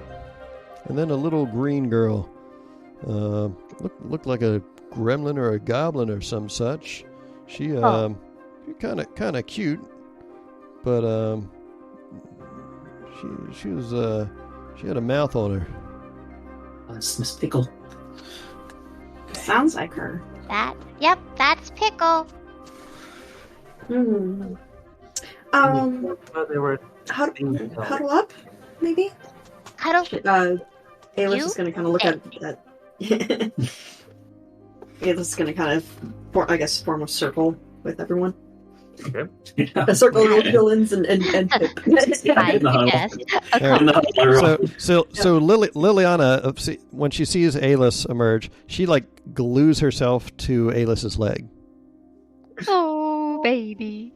She just glues herself to Aylis's leg, and she just stays there in between her and her twin sister. So she's glued to Aylis with one arm, and then she's holding Alexis's wizard robe with her other hand. And Emil's out there too. All right, Emil heads out there too. So little huddle. Little huddle. Okay, okay. Here's what I'm thinking. This guy clearly, he seems the greedy sort, right?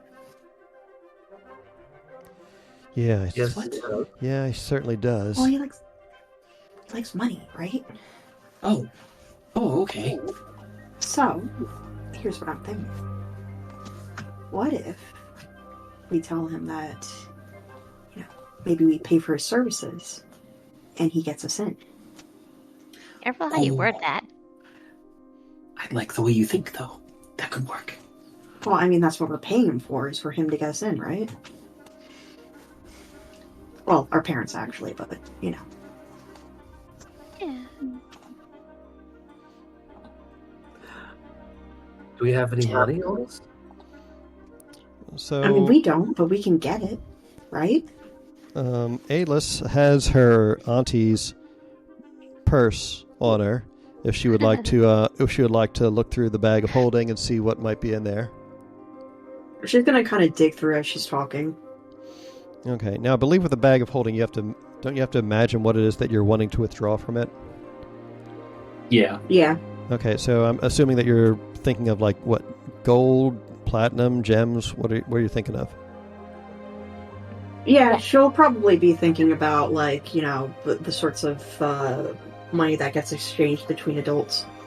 Okay. Yeah. So while she's thinking about that, she reaches in and she pulls out a sack that feels pretty heavy in her palm, and when she opens up the drawstring, it's a very fancy looking pouch. It's like a Crown Royal bag on steroids, basically. She opens that up, and the whole thing is full of coins and some of those some of those finger-sized gold trade bars and other stuff. Jeez. So something like this. We pay him a portion now, and then we say, if you help us out, we'll give you the rest. Yes, let's not show him all of that. Do you think? Maybe? No, never mind. The guy calls out. He says, just so you know, I didn't actually let them know I was leaving, and I'm pretty sure they're going to be ticked off when they figure out that I scooted out of there with your little friend in tow. So you might want to make this quick. Mm-hmm. Realistically, we can't go in there with, little one. What, you want me to Maybe take we her back just to have her town for hide. you? Maybe we just have her hide for now.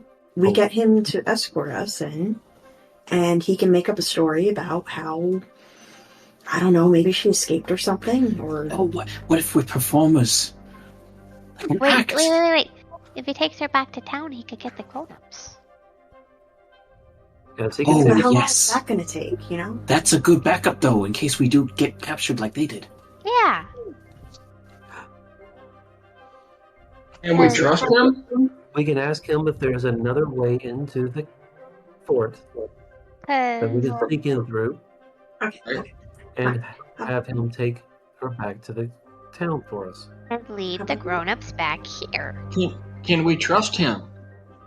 He Actually, wants money, so you right? guys I don't know about you guys trusting him with the child, but perhaps, perhaps just a little bit of Lily's money when to you go guys back and when say, you guys mention that, Lily just like holds on even tighter, like pulling Alexis and Aylis to her. She's like, I don't. He put me in a sack. I don't want to go anywhere with him. Well, how You else were you won't. supposed to get out of there? I don't know. Pip is going to pluck a platinum coin out of the bag just by thinking about it. He can do that, right? Yeah. Well, I've got the pouch in front of me. Yeah. And he is going to hold it in front of this gentleman.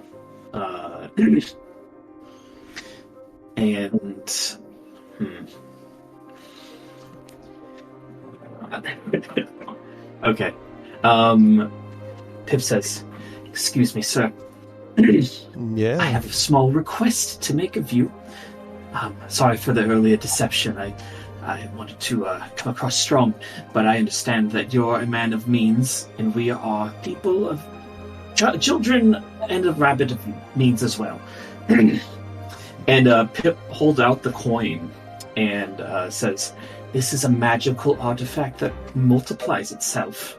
It's a platinum coin, and it duplicates itself every so often. Can I Yeah. demonstrate? He says, "Go ahead and make a deception check." "I want to do a sleight of hand check." Oh, okay. Go for Yeah. So, what I'd like to do is I want to try to make the coin look like it duplicated itself in my other hand. it. Oh, okay. Yeah, I mean, I'm assuming that you would have had the ability to take quite a bit of gold and whatnot out of that pouch if you wanted to. So, Yeah. okay. Go ahead and give me a sleight of hand check. Vada will stealthily sort of touch his shoulder and give him some extra help, some guidance. Okay. I'll add a plus 1d4. Right. Oh, nice. All right, and then additional d4. Okay, so 21. He looks at you and his eyebrow kind of raises, like he says, "Well, it's a pretty nifty trick. What of It's it?" no trick, sir. Open your hand, and I'm like sliding it, like it's like the magic card trick from like, I don't know. You saw that one movie? It's like Now You See Me, where it's like they're flipping the card all around. I want to do like that, but I want to place the coin somewhere on him. All right, where are you trying to place it? Just his palm, or Palm or pocket, somewhere where it would be convenient. Surprising, but definitely not out of like the world of possibility. okay. So you managed to actually plant it in his palm, while he's kind of looking at you with his palm like kind of partial open while he's pointing, and incredulously, and then his other hand is like scratching his forehead, and then suddenly he notices like the platinum coin in the hand that he was just using to scratch his forehead, and so it says, "The hell?" There's good fortune in that coin, and if you do good things for me, it will multiply your wealth more and more and more. All I want is from you is to go back to town and tell them about this place, tell them about the horrible things that are happening here, and get some help, send them here. He says, "Well, I suppose I could." He takes a look at the coin and he bites down on it and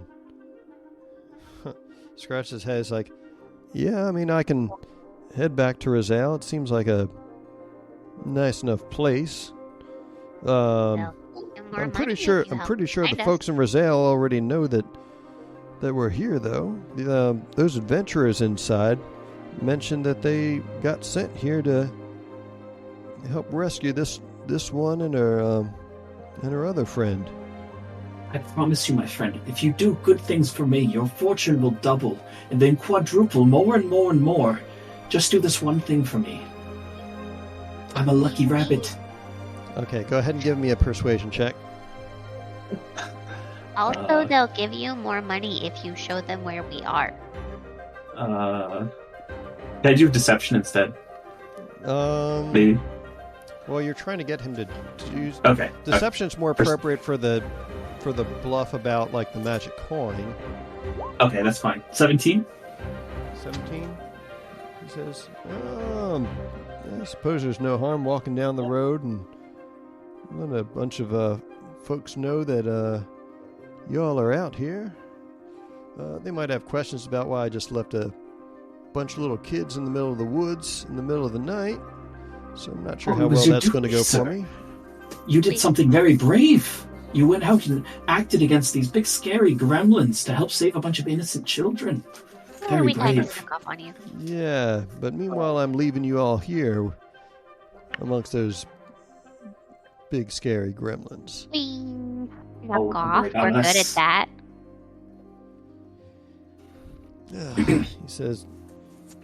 He says, "Yeah, I suppose I can head back to town.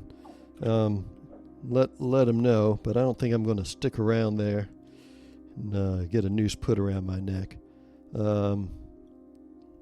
You kids going to be okay out here all by yourselves?" Maybe. About that, actually, to make sure that we're doing okay, do you happen to know a quick way in, quick way out? He says, "Well, that place is not got a whole lot of entrances. There's the front door across that bridge, but if you try going through this maze, you need to be careful because there's a big old hunting cat in there. I tossed it some food to keep it distracted while I made my way through, but it looks like it was in a fight, probably with those grown-up friends of yours. So you might stand a chance. There is a cave with a couple of monsters underneath the island on the east side, and there's a little sally port in the back side of the fort, northwest corner. You might be able to get in unseen there, but he says unless you swim out and climb the cliff or you go across the bridge, those are the only real ways to get in there, as far as I can see. But he's still looking at the coin and kind of. And he says, "How long does it take for this thing to multiply anyway? We're talking overnight, it could be hours, could be days. It will happen though." He puts it in his pocket and picks up his torch. He says, "Well, he says if you do go across that bridge, just mind your step. It's got some tricky rigging on it where it will collapse if there's too much weight on it. So I wouldn't recommend all you being on it at the same time."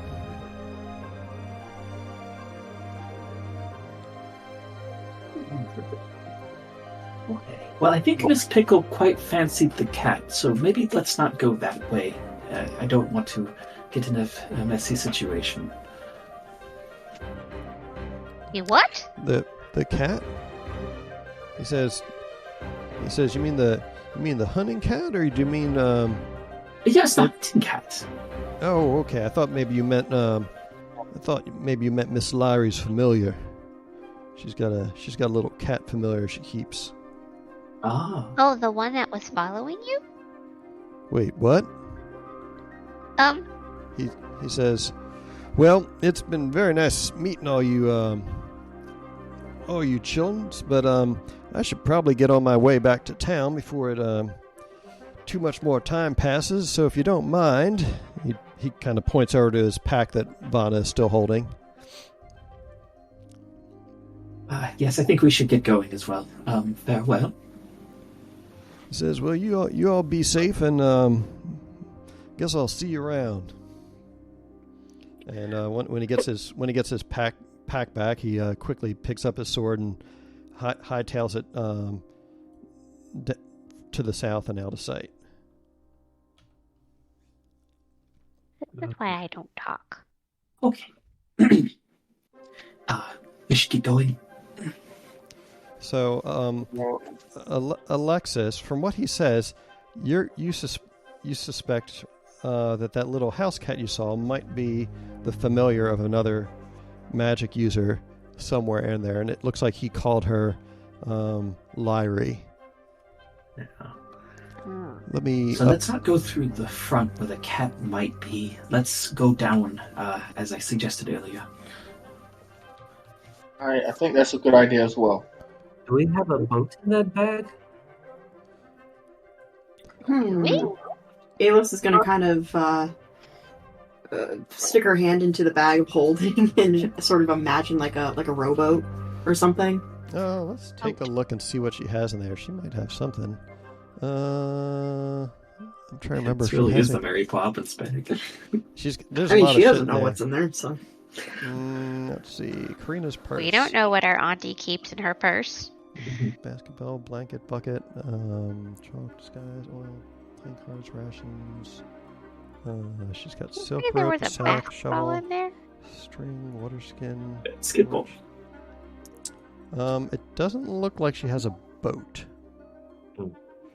As she kind of digs around, the closest thing she gets is a bucket, and There's she bucket. kind of takes it, looks at it, and shrugs, and then sticks it back in the bag. Yeah, I don't think. Yeah, there is I forgot to note it on the sheet, but she does have a barrel in there. She does have an empty barrel in there. We can do this Hobbit style. I was just thinking about that. Anyone in particular good at swimming? She said, "Well, Alice is." She can't. She think literally I can can't sink. I don't think we can all fit in a barrel. Okay, well, let's look for that hole going out of the island, and let's face what terrors await us down there, I'm sure. All right. So you want to make your way to that hole on the east side of the island, then? Yeah. I do. Is everyone else? I'd rather Yeah. deal with drunk gremlins. But... Well, the cat's out there too, and the wizard can see the cat, or the cat can inform the wizard, like, "Hey, there's boys out here." So, well, there's two cats. There's Little House Cat, and then there's also Tanglefoot, the murder kitten. Yeah. I don't want to fight Tangletooth anyway, because Pip knows that Pickle likes Tangletooth. So. Yeah. So there's a couple ways you could go about this. You could go back through that thicket that you guys were just in and make your way down the cliffside using a combination of the magical climb. Well, the easiest thing to do, Alice suggests, is a few of you have rope. You guys could tie that to Isaac's immovable rod. The rest of you could climb down the rope to the beach below. Then Alice could stay up top, deactivate the rod, and just feather fall down the rest to meet you guys. And then Okay. and then she could swim across to the island, reactivate the movable rod, tie the rope to that so you guys can like use that to steady yourselves if you're unsure of your swimming, and use that to like pull yourselves over to the base of the island and then make your way around like that. She and Isaac are both pretty good at climbing. Well, we could just climb down, I guess, with the rope. Well, I mean, climb back up the island once you get across, because the hole is like about halfway up the island. The island's about 80 feet tall, and the hole is like, if you're thinking about like a person's head, the hole into underground cave is about where its ear would be. So it's not all the way at the top of the island.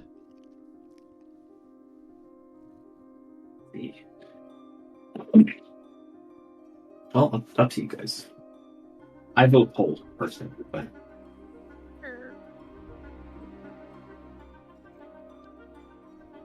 Well, if there's no descent, I think we're just gonna descend.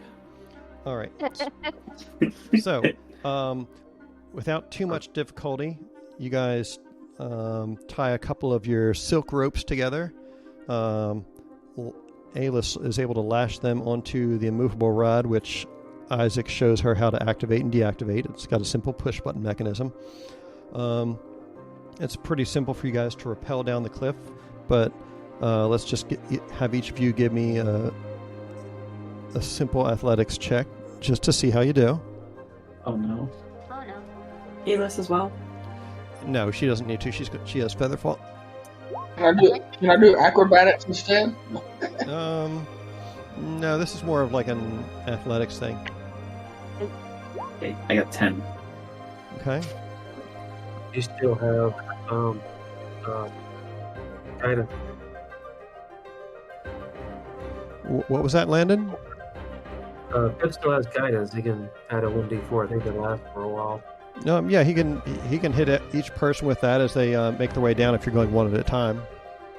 Yeah, sure. He'll give everybody guidance as they go down. Okay, so each person can add an extra 1d4 as they go down to help steady themselves.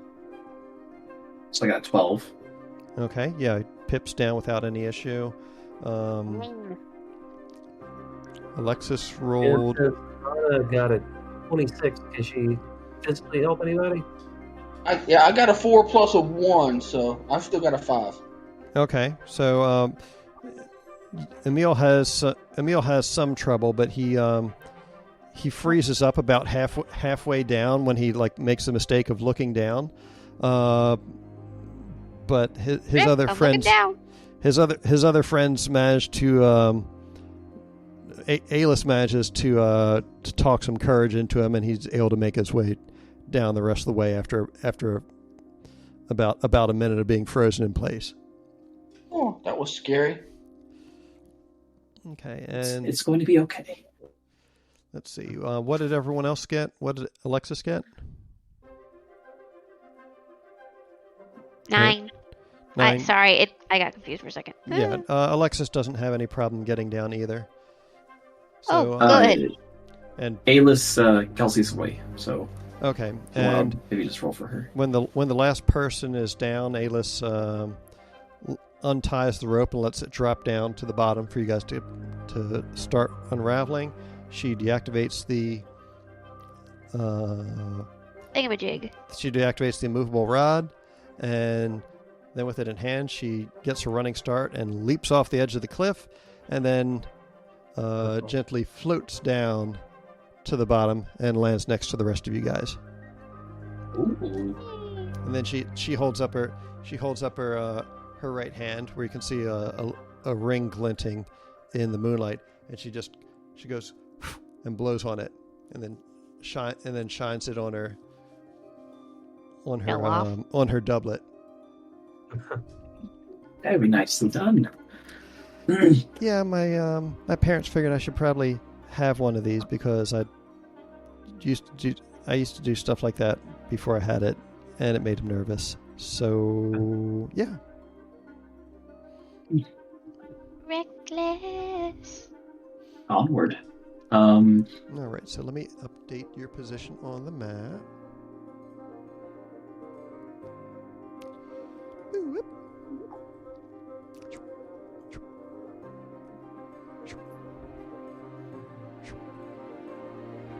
Oh, I guess I should roll for Liliana. Or actually, Alis could. She's small enough. Alis could just carry her down.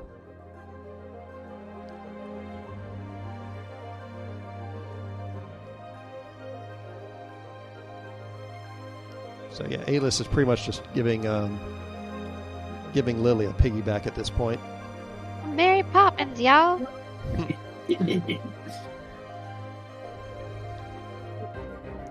All right.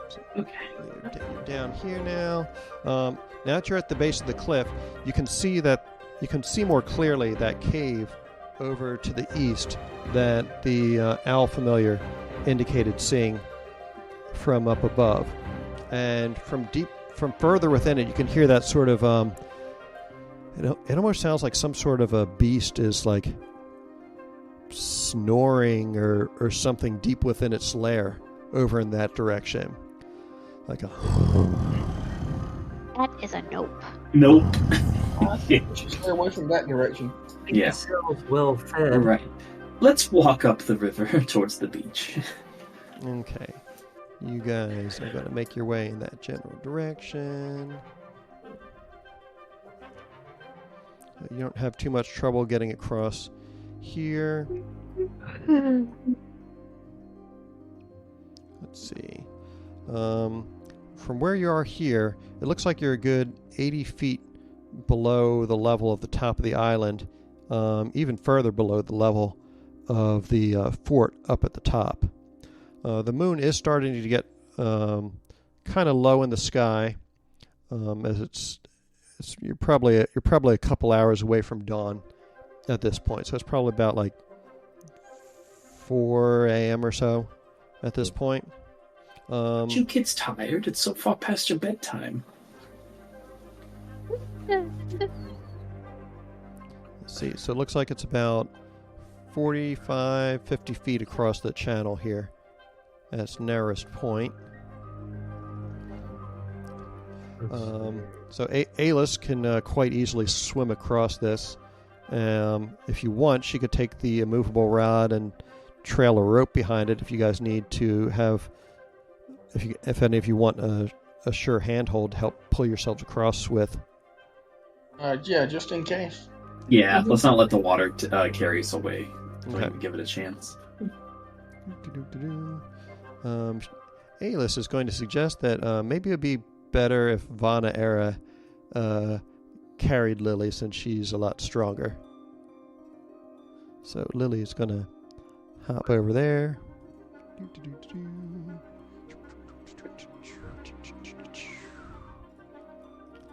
All right, so there's a rope across. There's not a whole lot of room to stand on the side of this island, because it's this whole island is basically, now that you're up close to it, you can kind of make out it's what looks like the features of a giant face carved into this island. It looks like the whole island looks like it's a giant head of a massive, absolutely colossal stone statue that's fallen into the water.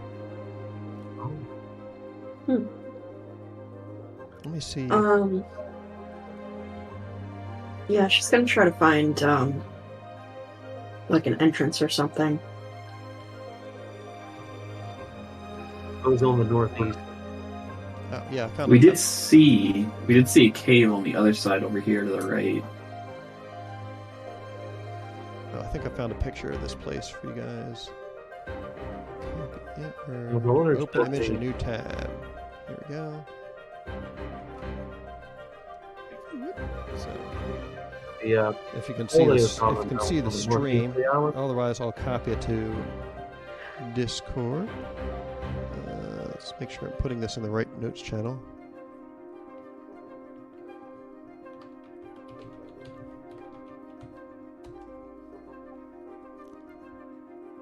So there you go. So there's two different things you could do.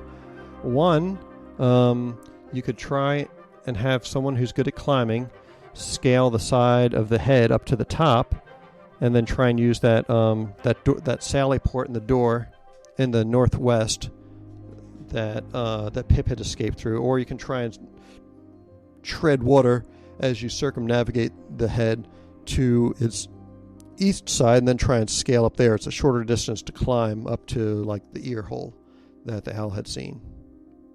So with what is Donna's jump height with the 23 strength? It's 3 times your strength modifier. So almost. So that's like an 18-foot leap then. So That sounds right. Yeah.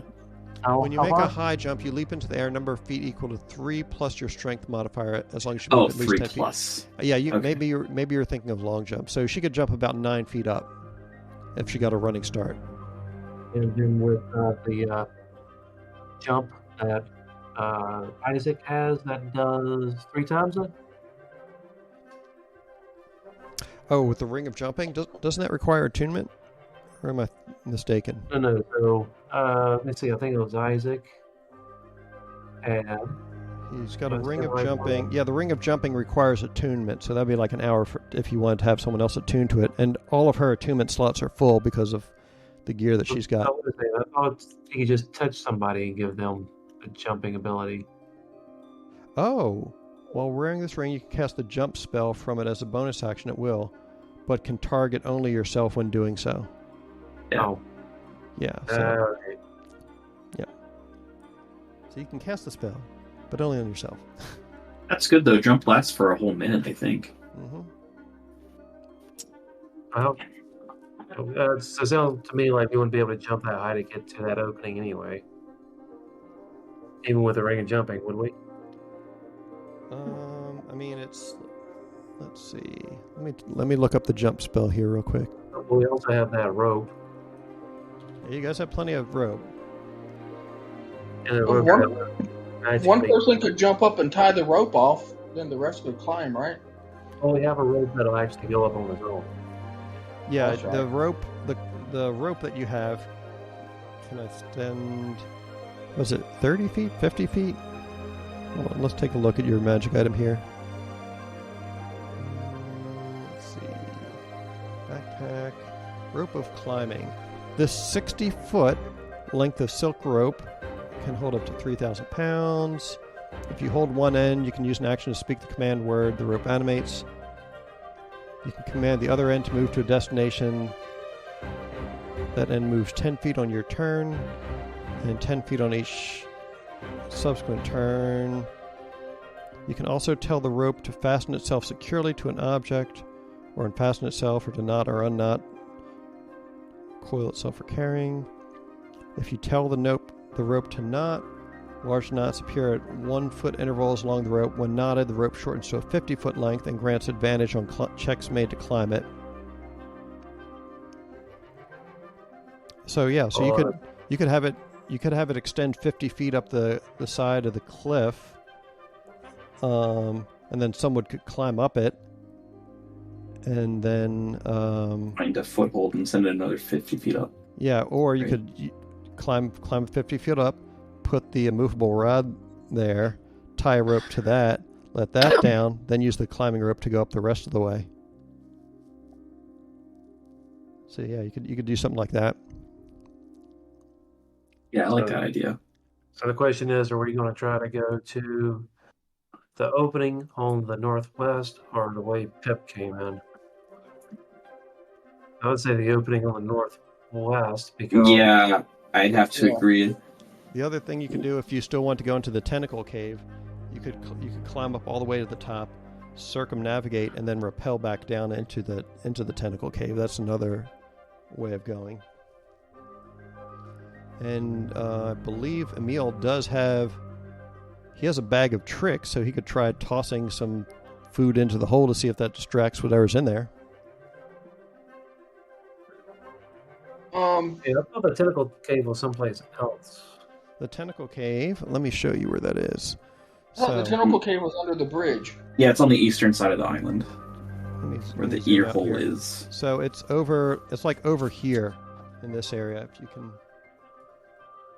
Over where? Okay. if the island is a clock, it's at like where the 2:30 or 3 o'clock on the Facebook clock. Wait a second. If this island is a symmetrical head, then intuitively it should have another ear on the other side, no? I thought there was you would an think so, opening but on there the was only a west side. cave on one side.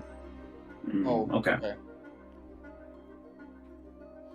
There is, when you look, there is an ear carved on it, but it doesn't have a cave leading inward. Also, this thing looks like it's been battered by the waves and surf for probably several millennia. Yeah, So talk about a headache. Yeah, Yeah. I voted for the one on the northwest. really wears you The down. bag of tricks doesn't allow me to throw just items. It only allows me to throw an animal in.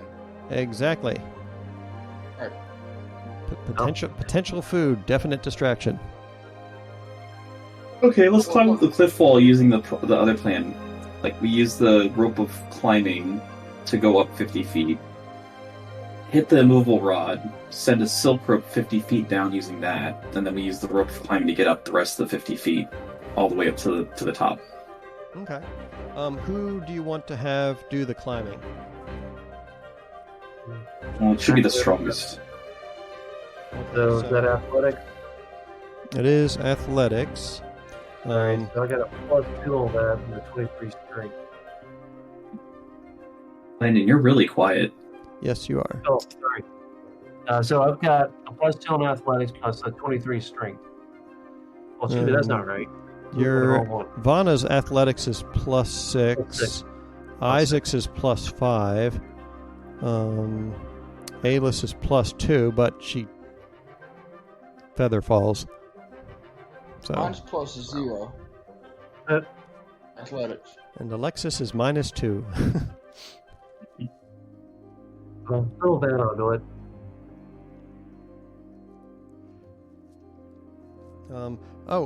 Alexis, you have an idea. You could, you do have Mage Hand, so you might be able to use that to some effect to, if you want to try and put the immovable rod up there so that the climbing rope has something to latch onto. Oh, that's okay. Yeah, sure. I'll do that. All right, so Alexis levitates the immovable rod up as far as she's able with her Mage Hand, which I think is what is it, like 25 feet or so?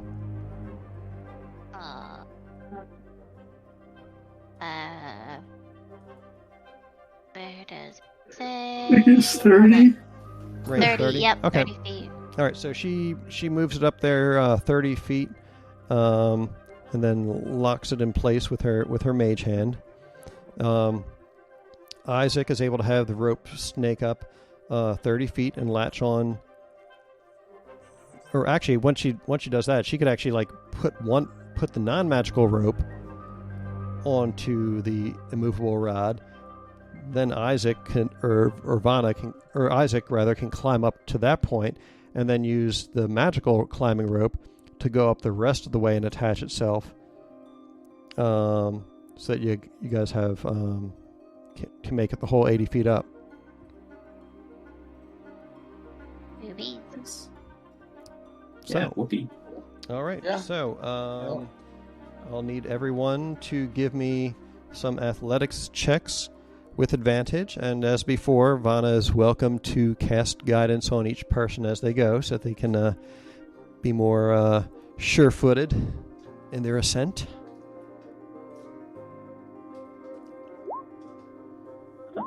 First roll.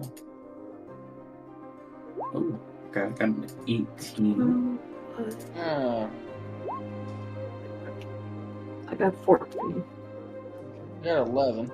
I got 20. Nice. And Liliana is holding on to Vanna Era as she goes up.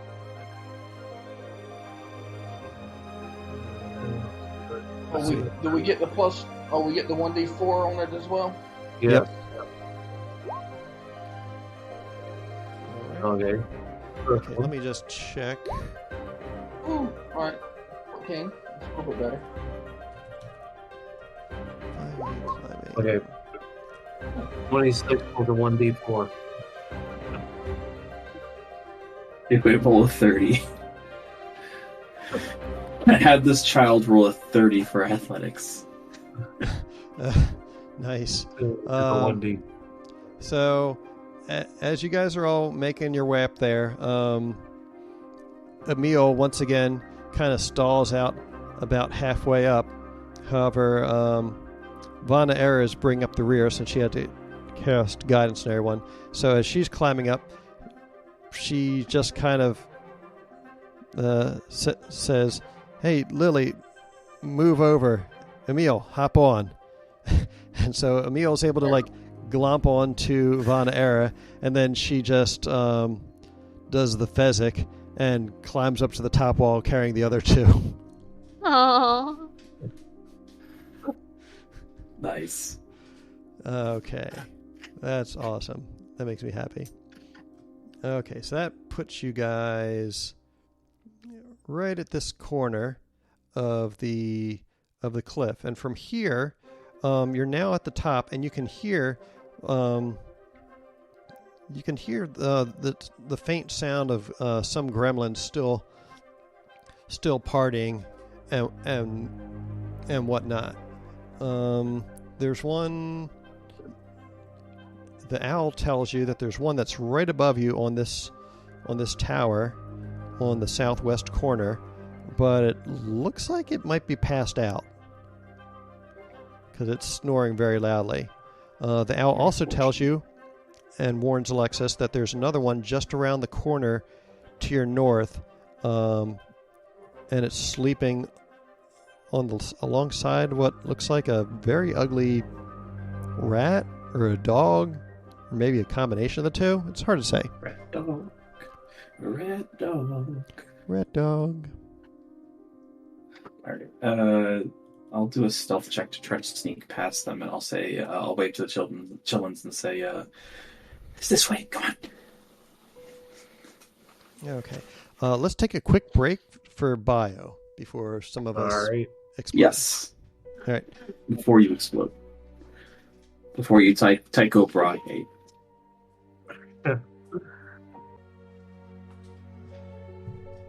I have returned.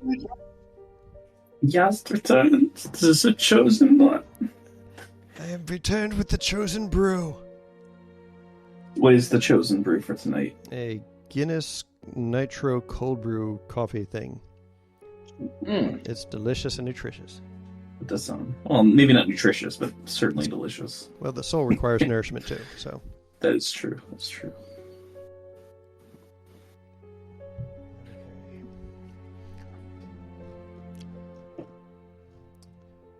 Moving chillins all around. Do. Who's moving these chillins? Why will it not allow me to move Lillian? Oh, that's right. Lily's an NPC. Womp womp. That's what happens when I've got too many copies of Roll20 open at the same time.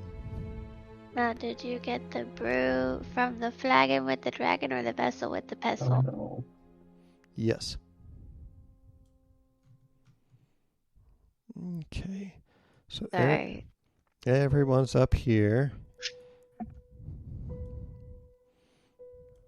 Obscure movie references for the win. Isaac, seeing Emil and especially Lily coming up on Vanna's back,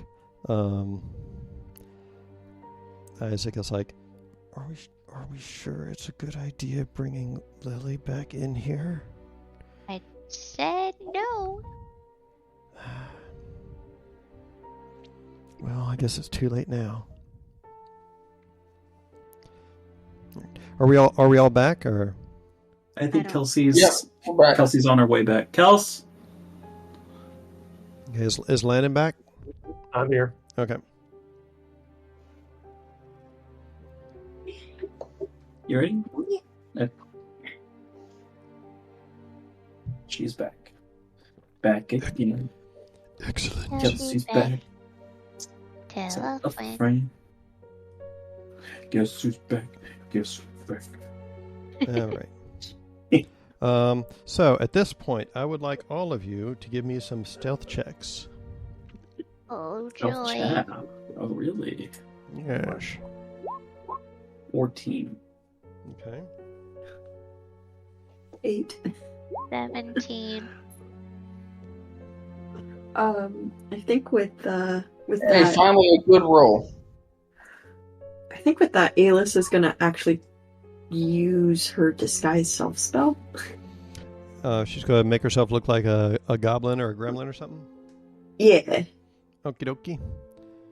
I will put a green dot on her to represent that she is goblified.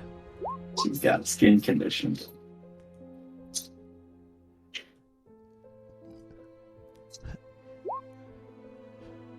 Emil grins when he sees her turn into a goblin version. He goes green with envy. John, waggle your eyebrows for us. Yes. Wait, what? Waggle your eyebrows for us. He's doing it right now. Nice. Excellent. All right. Let's see how Isaac does on stealth, which he's got an 18 for stealth. So, guys are doing pretty good. Making your way around here. When you get up to this corner, you can see that there is one of those gremlin dogs asleep, and huddled up next to it, kind of like big spooning it, is a gremlin that's also asleep. And Pip, you recognize this as the spot where you had escaped before, and the hole that you escaped for now looks significantly smaller than you remember. But you can, as you stare at it, make out the outline of a sally port hidden on the surface of the wall here. I remembered it being much bigger than that.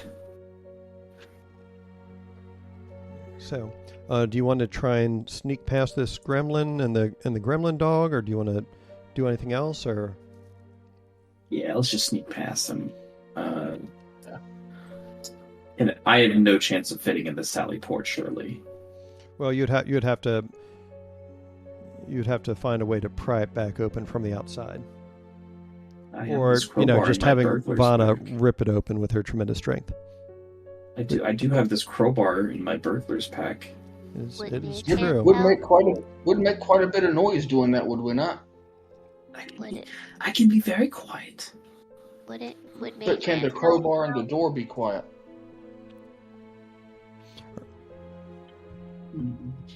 Maybe.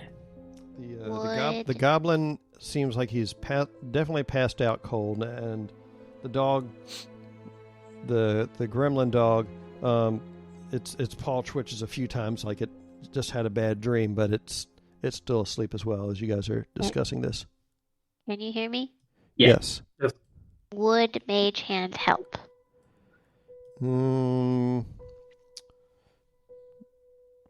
Maybe if you were an arcane trickster and could exercise that level of control. But I don't think it can exert quite enough force to...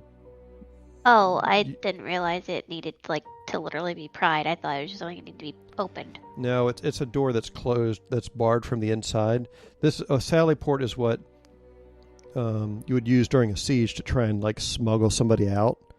Mm-hmm.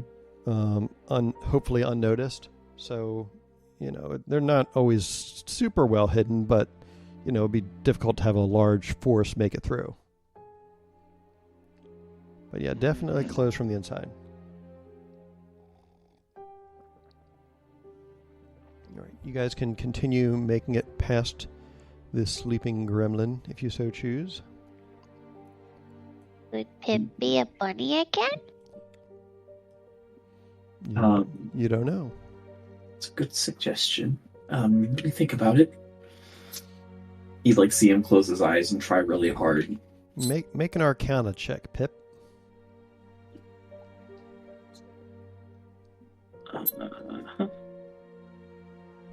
That is 11. All right.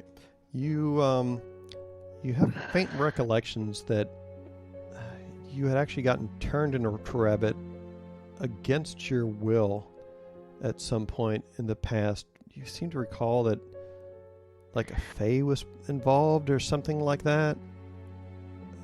It wasn't an ability that was under your control, though, and you're not short of getting cursed and maybe pissing off another fae.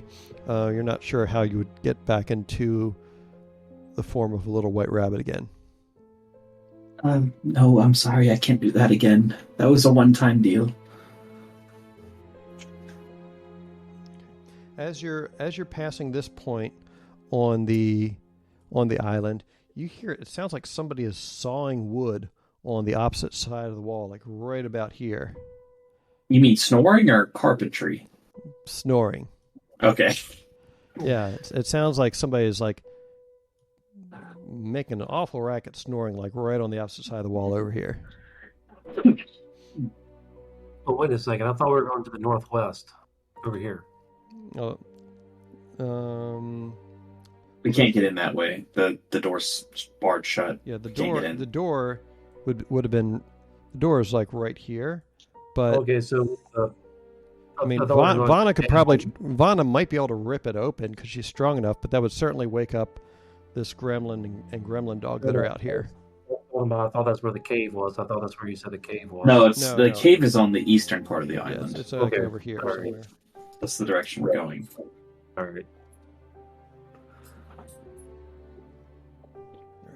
You guys continue sneaking around, kind of looking over the edge of the cliff to see if you can figure out where exactly this cave is. The owl is still kind of circling around as you go. Every now and again, you see one of the gremlins on the northeast tower like shoot a crossbow bolt or something into the sky, possibly trying to snipe the owl, but their aim is atrocious, and they come nowhere near close. You get over onto the east side, and let me check the map to see exactly where this is. Okay, there it is.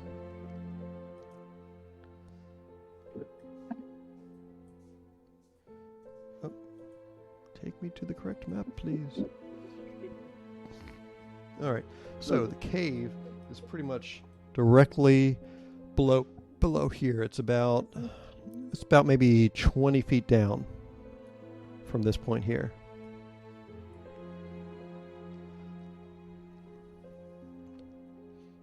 Okay. The cave is 20 feet down, you say? Yeah. Actually, maybe a little bit lower. The top of the cave is about 20 feet down. The floor of the cave is about 30 feet down. Okay. Here's what I want to do then. I take out that wand that I had. Okay. And instead of trying to fashion our way past what was like a guarded cave with all these vines and stuff in front of it, I'm just gonna plop a portal right on the ground and dive right in and fall through the ceiling of the cave. Oh, so that you come out in the cave below? Mm-hmm. Okay, yeah. So, Pip decides to open up a rabbit hole for all of you, and he opens up a portal, and you can see down now into a cave that's directly below you. So, if you want, you could use you could lower the climbing rope through the portal, and essentially climb through this hole that he's opened up in the ceiling. This isn't Pismo Beach. So the owl swoops down past there again to do some more scouting. Aaron, give me a stealth check and a perception check for the owl, please. Perception's at advantage. Stealth is 3. 1. 18 for stealth. Okay. And then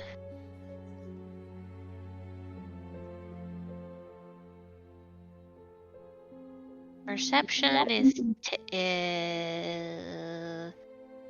You do get advantage 10. too.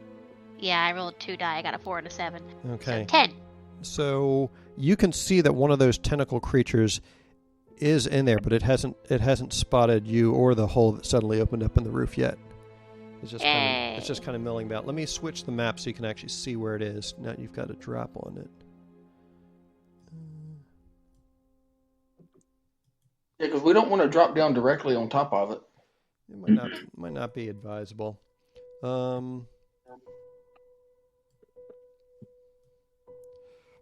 So,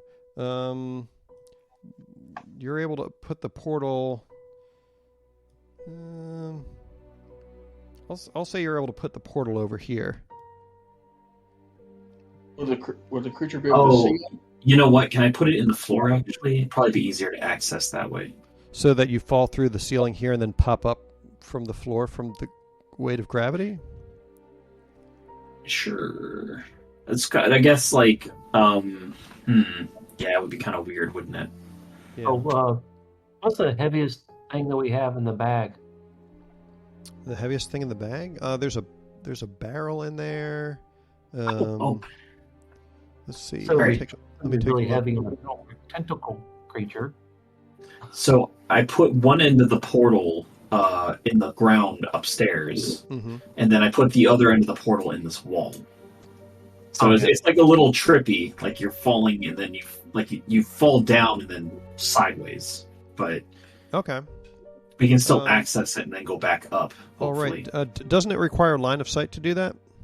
Oh fuck, maybe. So you would have to rappel at least part way down.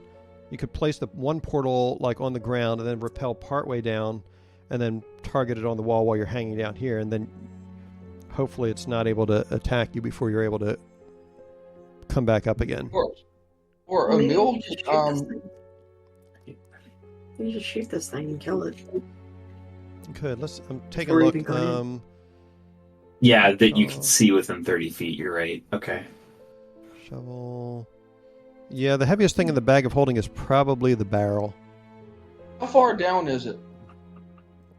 30 feet. 30 feet, yeah. 30 feet to the floor, 20 feet to the ceiling below. Right, but I can throw something if it goes through the hole. If I pull one of my bag of tricks out and throw the fuzzy down, it'll just land on the floor below. You are correct. And I can just tell it to distract the tentacle creature. Yeah, you could do that. Yeah. The mill will do that. Alrighty. So go ahead and roll a 1d8 and let's see what you pull out of your magic bag. I have a question. Yeah. So if I had like a mirror, say, if I could see the point in the mirror, does that satisfy the spell? Yeah, that would work. Okay.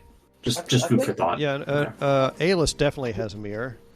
I threw a baboon down the hole. I think that'll distract the tentacle creature. Nice. Yeah, that'll do. Okay. Let me look up the stats for a baboon right quick. I'll ask Alis for a mirror, and then I'll have the owl carry the mirror like a little ways down the cliff so that I can be up top, and then I can also see like that point from the mirror. Ooh. Mm-hmm. So now I don't have to climb down or anything. I can just do it. Alexis volunteers that she could hold it with Mage Hand. Oh, that's even better. Yes. Okay, perfect. All right, so Alexis, you're able to use Mage Hand if you want to hold the mirror out so that he can angle the portal appropriately so that you guys can come out at ground level instead of falling through from the ceiling or having to climb or anything like that. Sound good? Yes, that sounds perfect. Okay. That's exactly what I want. All right, so yes, you are able to, doing that, you're able to position the mirror off like somewhere over, like if you stand up here, mirror here, you're able to bank it off that and put the portal further back over here. Yes, in this little passageway. Yes, that's what I want. All right, no problem. Go ahead and give me.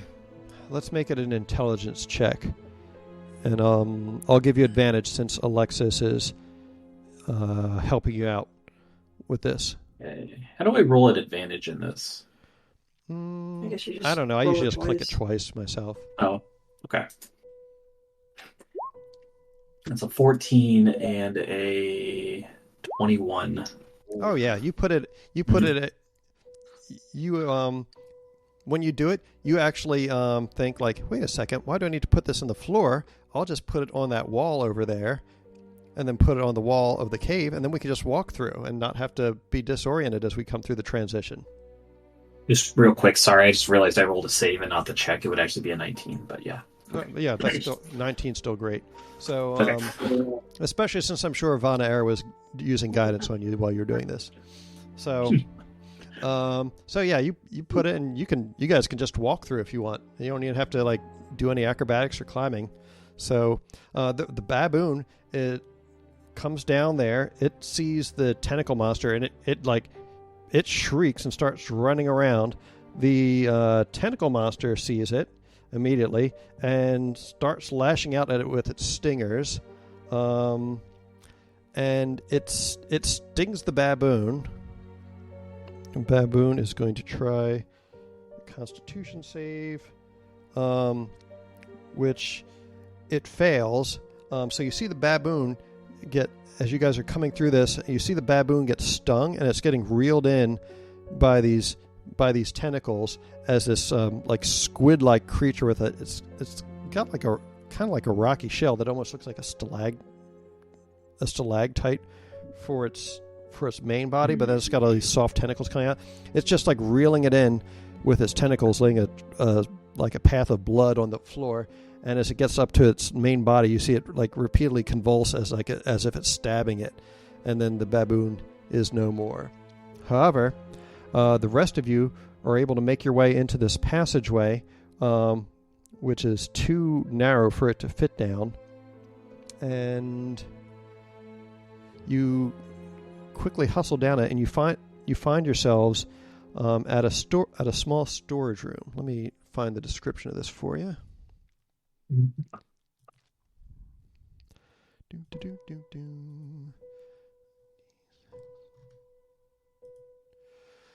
Crates, barrels, and mounds of miscellaneous refuse lie heaped against the walls. To the north comes the sound of the crashing surf that you so recently exited from. And there is a door in the western wall of this room. So what does your marching order look like for you guys? Let's see here. The warrior up front. The warrior up front, or somebody stealthy up front? Stealthy up front. I was gonna say stealthy up front. I'm thinking Emil's the stealthiest, or is it? Well, I got a +4. Stealthiest. I have a +7. He's got a +7, and then Isaac has a +5, but gets to roll with advantage. Oh. Well, that makes it a +10 effectively, because advantage adds +5 pretty much. Yeah. On average. So those are probably your two best options. Okay, let's have Isaac go up front then. Alrighty, let me get everybody in this room here. Tight fit. I think a quick look around the room, see if there's anything interesting here. Sure, go ahead and give me an investigation check.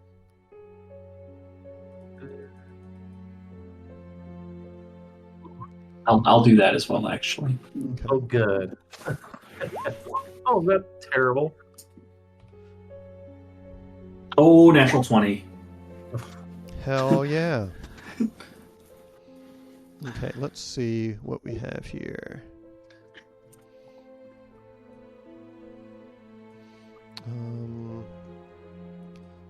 Where'd my description go? So it looks like a whole bunch of stuff that's been scavenged from the beach by the gremlins. Some of it looks like tribute that might have been sent by other people who think bits of salvage from shipwrecks and whatnot is worth it. So you see some raw materials that might be able to be turned into things like furniture. There's some goblin weaponry in here. You also find some armor it's kind of rusted up, but there's a few suits of like breastplates in here that are rusted over. It doesn't look like there's anything super valuable in the room. I think Pip was more looking for something like maybe someone's belongings are in here that I recognize. No, it all looks like a lot of junk in here. Okay. Nothing useful like lockpicks or anything like that. You look around and you don't see anything like that. It mostly looks like salvage from either shipwrecks or other miscellaneous junk that gremlins think is valuable. Although to most sometimes people, it's like sometimes a box of junk is just a box of junk. Yeah, looks like a lot of junk. I mean, if you wanted to make some furniture, you could probably break down these crates into some crate and barrel looking home furnishings. Crate and barrel. Yeah. Nice. Okay, I'll leave the boxes. Okay. So as Isaac heads up to the door, he says, so I'm nice and stealthy, but we've got two people who actually look like they belong here right now. He turns to Emil and Ayla. He's like, would it be better for one of them to poke their head out first, you think? I can give it a shot. Yeah. Okay. So, put Ayla up front. I can check the way. The door here is not locked. It opens up and there's a short, like 10-foot long hallway, and then there's another door at the end of that. I would say Emil would kind of just open that door slightly and peek through. Okay. Try not to Emil heads attention. up there with Ayla, and the two of them. You guys peek through the door. You're small enough that you can huddle up. So, on the other side, there's a single lantern that hangs from a hook in the wall next to where some stairs enter on the north wall. There's several rickety doors that open onto this room, and a few discarded dog pelts lie forgotten in the northeast corner. And in the middle of the room, you see a hulking figure. This guy looks like he's about 8 or 9 feet tall, big shaggy looking motherfucker. And he's got a bow in one hand, a quiver full of arrows on his back, and like a morning star on his belt. And he's just kind of pacing back and forth in this room. So give me some stealth checks for you guys, for Emil and for Ayla.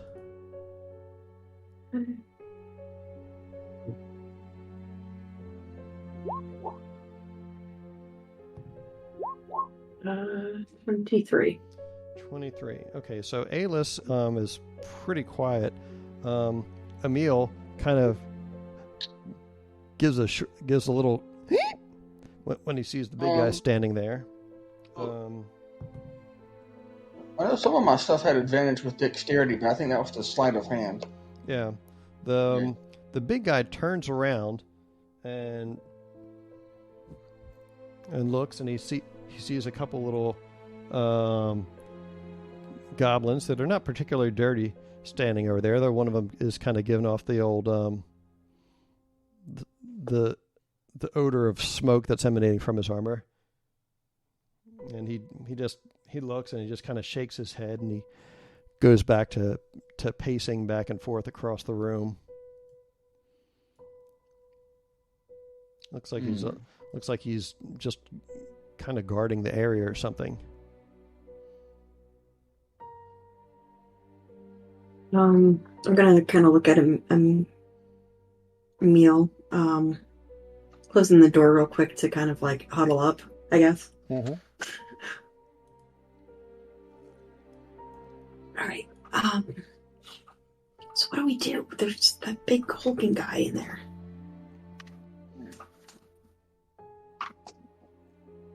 We just tell them that we heard this is where the prisoners were, and we just wanted to see what they look like. But we also want to get him out of there, right? Let's go back to the others. Okay.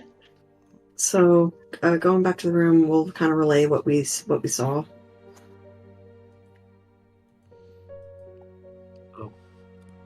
Who has the healing rod? Who has the healing rod and the healing staff? That's Vanna Era. Okay. Maybe we could tell him that Nuala's looking for him.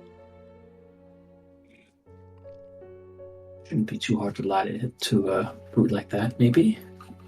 Would he believe it more from me, since I kind of look like the Yes, it gremlins? should be one of you. It should be one of you that tell him. Alis also looks like a goblin. Just saying. Yeah. Alis does have the Friends cantrip that she can use, although I think after that wears off, it makes them... I think they realize... No, yeah. Yeah, after like a minute. It's only a minute. Yeah.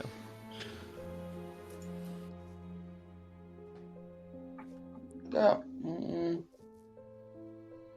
Yes, tell him Nuala's looking for him and see if he'll go find her. Alright, well, I don't know what way you can go, but maybe the rest of you could try to hide somewhere, maybe these crates or something.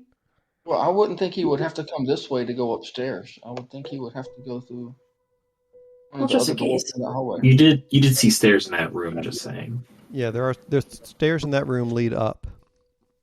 Alright, we'll hide in the crates. Okay. Go ahead and give me some acrobatics checks to see if you guys can squeeze yourself into these crates. 8. Okay.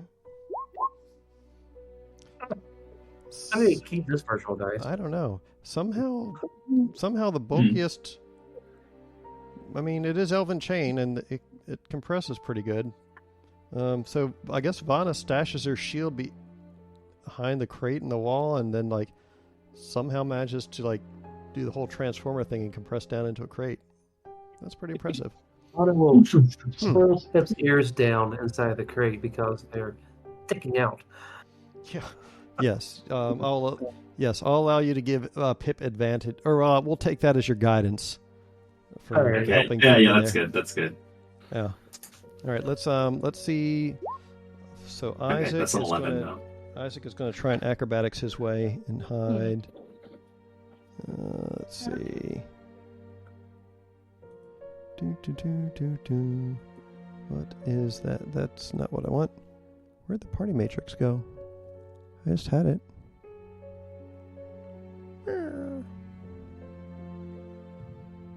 Alright, so he got a 14, so he crams in there.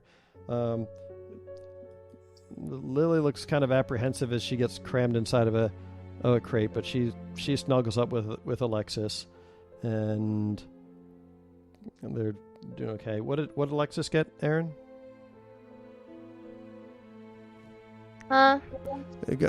Acrobatics for Alexis to try and like compress herself into a crate to hide.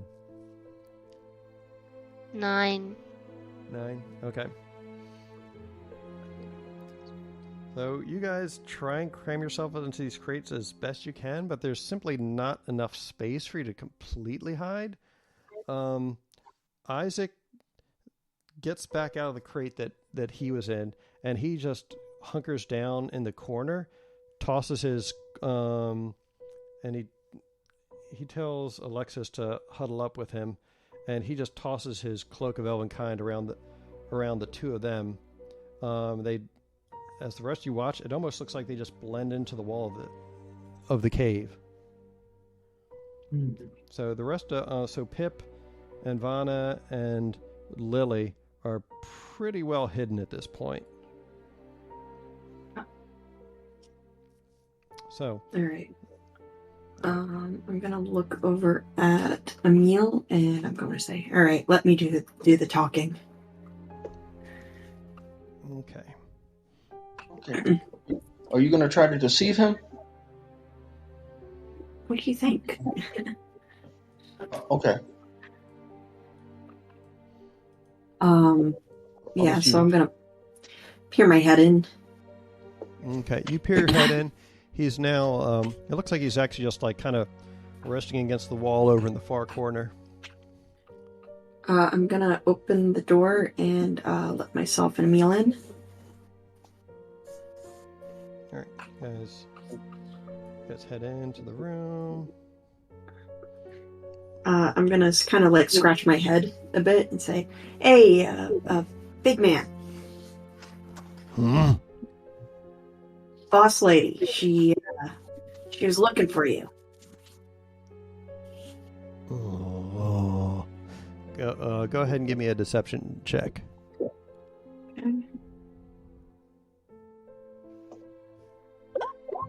Six.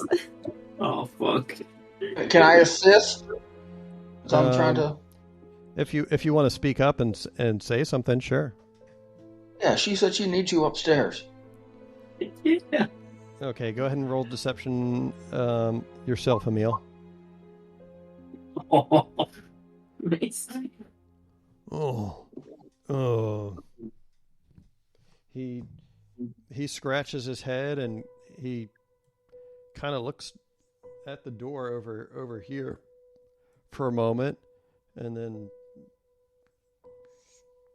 scratches his head and he says, "Okay," and he trumps over here, and as he goes, he just reaches down and like flicks you in the forehead with his fingernail, and actually knocks you over backwards, and then he just tromps up the stairs and out of sight.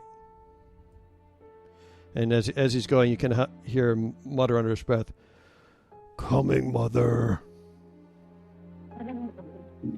I'm gonna kind of like stand guard at the stairs, and then I'm just gonna gesture to Emil to have the rest like come in.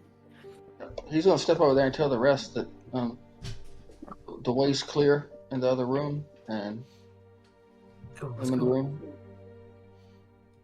Yeah. And It slips out of the barrel. All right, you guys slip out of there. You can feel free to come into this room. I was trying to grab my token and I can't grab it any longer. Oh, I think it might be because it's on a door token. I got it. Yeah. As you guys get into this room, Lily looks excited, and she runs over to Alis and just like pokes her in the side, and then she like gestures to the left, to the rightmost door on the south wall, to this door over here. Mm-hmm. And she like motions for you to like lean down. She says, That's where I was. What's in there? Is there anyone else in there? Is that where they're being kept?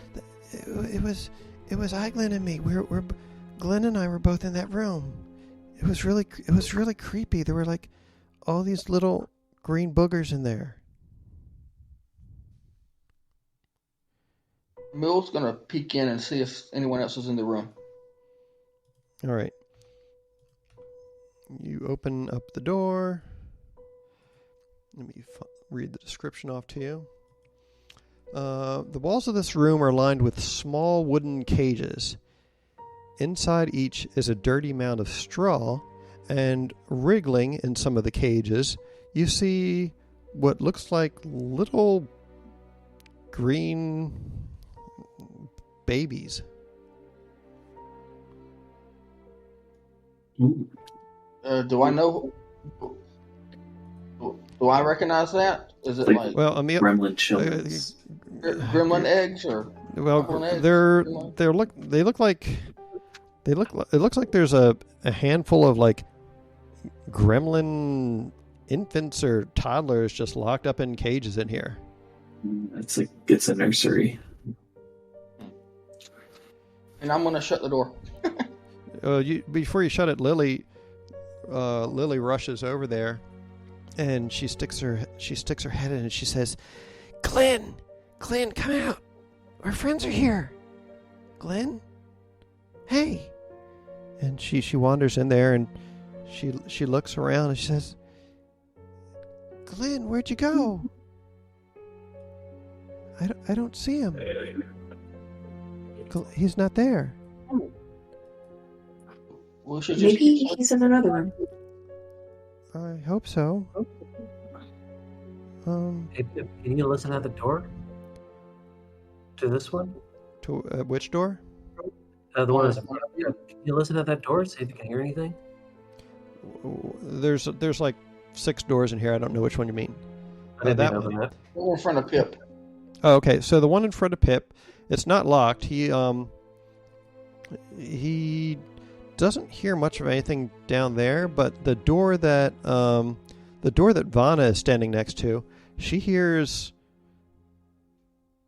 some goblin voices or some gremlin voices behind it. It sounds like female voices, and they're like giggling and that might laughing be and whatnot. It might be like old. What was his name again? Rock Grub or something like that. That might be his harem. Maybe. But we don't hear another human child. Nope, you don't hear anything like that around here. Every door? now and again in the distance you can hear the echoing sounds of gremlins like laughing or vomiting or like burping or whatnot. Sounds like it's mostly from upstairs though. Like starting to wake up. Maybe we should get moving. What about the door to the west, where we came in? This one over here? Yes.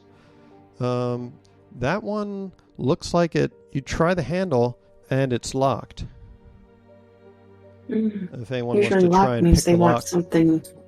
They don't want something going in or going out. I can pick locks. Yep. Okay. I'm going to try to pick the lock. all right. Step out of the way. Is Vanna going to guide him, I guess, or? Oh, yeah, of course. I'm also going to use. Guidance me, please. I'm also going to use some bardic inspiration. Ooh, good. Okie doke. What do you say to inspire Pip? Screw up. I never. All right, you have inspiration. See your mistress again. It's a tool proficiency. What? Oh fuck. Tool proficiency plus you can use either your dexterity or intelligence as you prefer. I don't know how to do this. Your proficiency at this level is +2, so d20 +2 plus your dexterity modifier, I believe. Okay, I'll just do it through the Roll20 sheet. Yeah. Hold on. And I think we've got like which attribute? Dexterity, right? Yeah, you can use either dexterity or intelligence, whichever's better. 19. That was whispered to GM. That was 19. Oh, okay. Yeah, it doesn't take you too long, but between like others helping to like hold a light for you and the amount of time you have while they're watching your back, you're able to pick the lock open. And before you see a short hallway that ends in another door.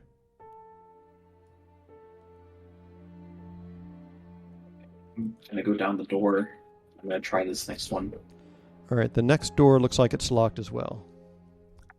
Okay. Back to the lab again.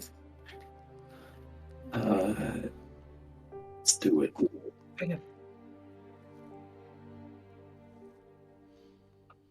17 plus 4 is 21. Yeah, you have no trouble getting this open. This one's actually maybe the practice, but this one actually seems a little bit easier than the last one. And you pick the lock, it pops open, and you see what looks like a prison containing a whole bunch of people that maybe that you recognize from the town of Roselle. Your main characters, You guys have been lingering in here for probably a good hour or so since Nuala last graced you with their presence. The door opens once more, and you see a kind of strange sight. There's an anthropomorphic rabbit standing there in a very nice looking overcoat, who looks like he's just picked the lock to the door. And standing behind him is a little green goblin girl that kind of looks like one of the princesses that you remember seeing back in town when you were trying to help out Pickle from her predicament.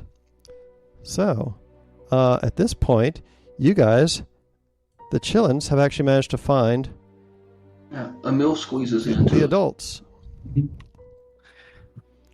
At this point, all of the characters who have been locked up would have been able to have a short rest because they've been basically lying around for about an hour at this point without exerting themselves. Can I do something funny as well as they enter in? Yes. Kind of like something they probably would have heard this on the other side of the door. You would have heard sort of like this like really depressive voice just kind of like singing, "Nobody knows the trouble." Nice. Nice. Swing low. Alis is careful to close the doors behind you guys so that her singing doesn't carry too far. give me a performance check. Oh no. Funny, she doesn't want That's 12. So, Alis may, at this point in her bardic career, may be a bit more known for her oratory than her than her singing, but she still does. She's obviously trying to be goofy, and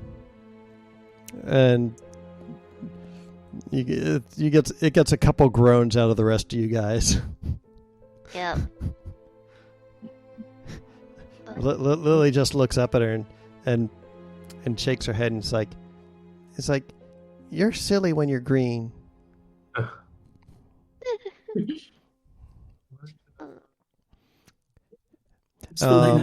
So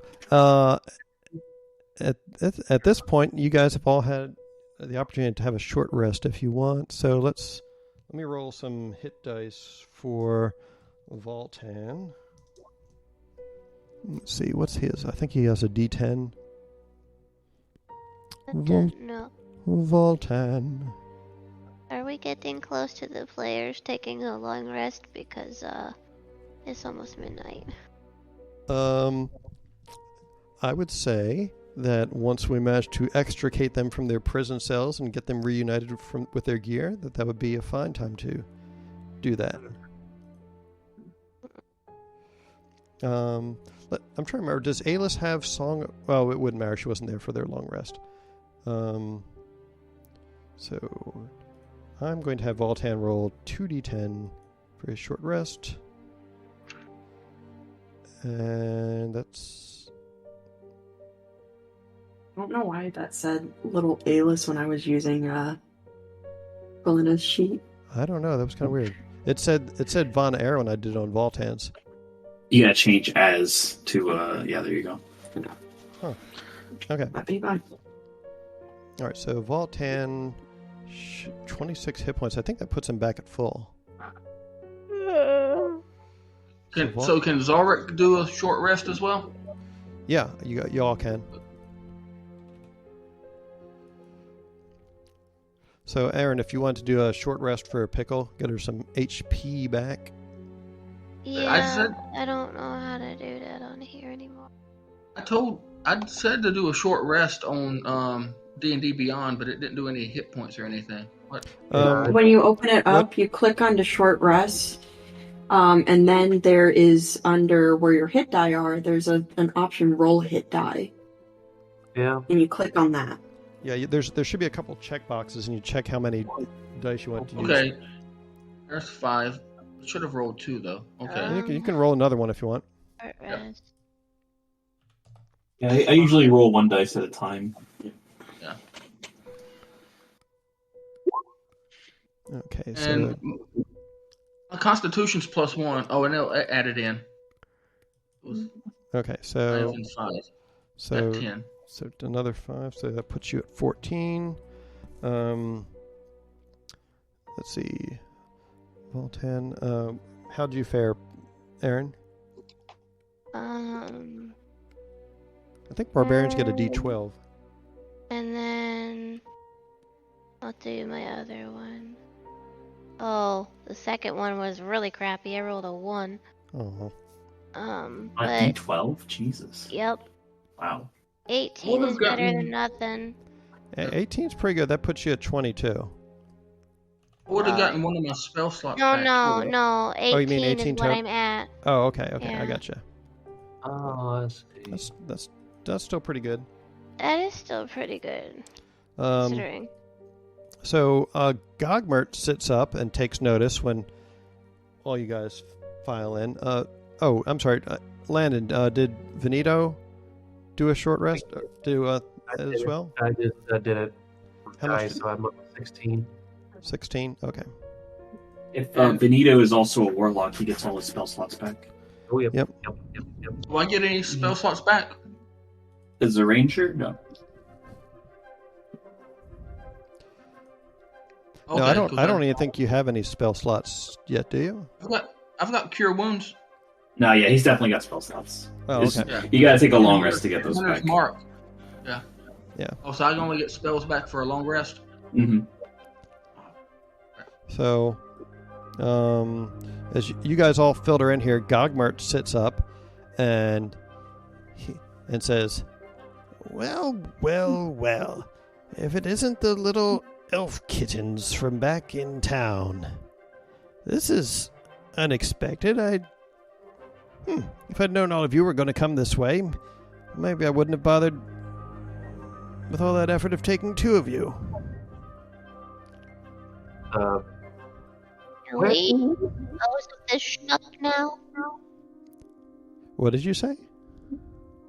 Can we dispose of the schmuck now? No, He I says- have another question for him. Where's the other kid at? He says, "The other child? Nuala probably took him to do some sort of weird rite upon him, I would imagine." Yeah, they said that they were going to sacrifice people. Where would we find him if he's been taken for a sacrifice? You might They check probably already that. sacrificed him. He says, "Well, there is a chapel just to the north of here. She might be in there with him. But be careful about the Yeth hounds if you go in there after them." Emil looks at Pip and goes, "Hey, Pip, shouldn't we get these other doors open so we can get them out?" Oh, yeah, that'd be great. Let me, allow me. Okay, Miss so Velena, I think I'll do yours first, if that's okay with you. What's the point? We're all gonna rot anyway. No need to be so wintry. Miss Velena, it's going to be okay. As you approach the bars too, you kind of get a bit of a shiver. As you approach, it's a bit chilly. I imagine In her- Pip is quite used to this.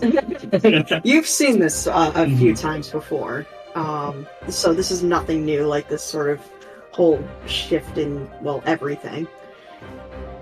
Does Pip need to roll an individual check for all of these, or? So those of you who are locked up might recall that when you were locked up, when Velena got locked up in here, Tedious went into that hallway to the north and put your gear in there, in that room behind where Liliana's standing. So you're not sure if Maybe there's some keys in there too. Yeah, you never know. But Look in there? if not, if you don't find any keys, then yes, you would have to pick each cell individually. Emil's gonna look for keys in the room. I'll be right back. I'm gonna look for keys, perhaps. It'd be much more time-saving than opening 6 separate locks. If you let me out, I can help. I'll give you I guys. So this have door. lockpicks. This Oh, door. yes, of course, then. 1 second. I'm going to pick open Pickle's lock. Just Okay. that she can work on it while I'm looking for the keys. Can I give him advantage? Well, Yeah, if you want. Yeah. Emil was going to go down the hallway anyway and start looking around for keys and stuff. All for right. So everybody. this door here in front of Emil is locked. If he wants to try picking it, I think he's got thieves' tools as well. 20. Okay. 20. Yeah. You're able to pick the lock to Pickle's cell. Okay. I hand Pickle the thieves' tools, and I say, "Oh, I didn't know. I'm sorry." No, I have this these is tools as well. we can help you. All right. So Emil, if you want to roll thieves' tools for that other door, see if you can get in there. Again, I can click on my stats for my rolls for like performance and stuff, but I can't click on anything else. Like thieves' tools won't let me click on them. Right. You can just type it in to roll 20. It's dexterity modifier plus Proficiency. plus proficiency. So it's Five, two. 1d20 plus efficiency plus dexterity. And then +2 for your proficiency. And plus So 5 with the gloves. Plus 4 for my dexterity. Plus 2 per. So just proficiency. go 1d20 plus 6. 6. 16. You're working at it, but it seems like it's a little bit tougher than that. If you want to keep working at it. Plus 5 for the Do gloves it. of thievery. What'd you say, Landon? Plus 5 for the gloves of thievery. Oh, that's right.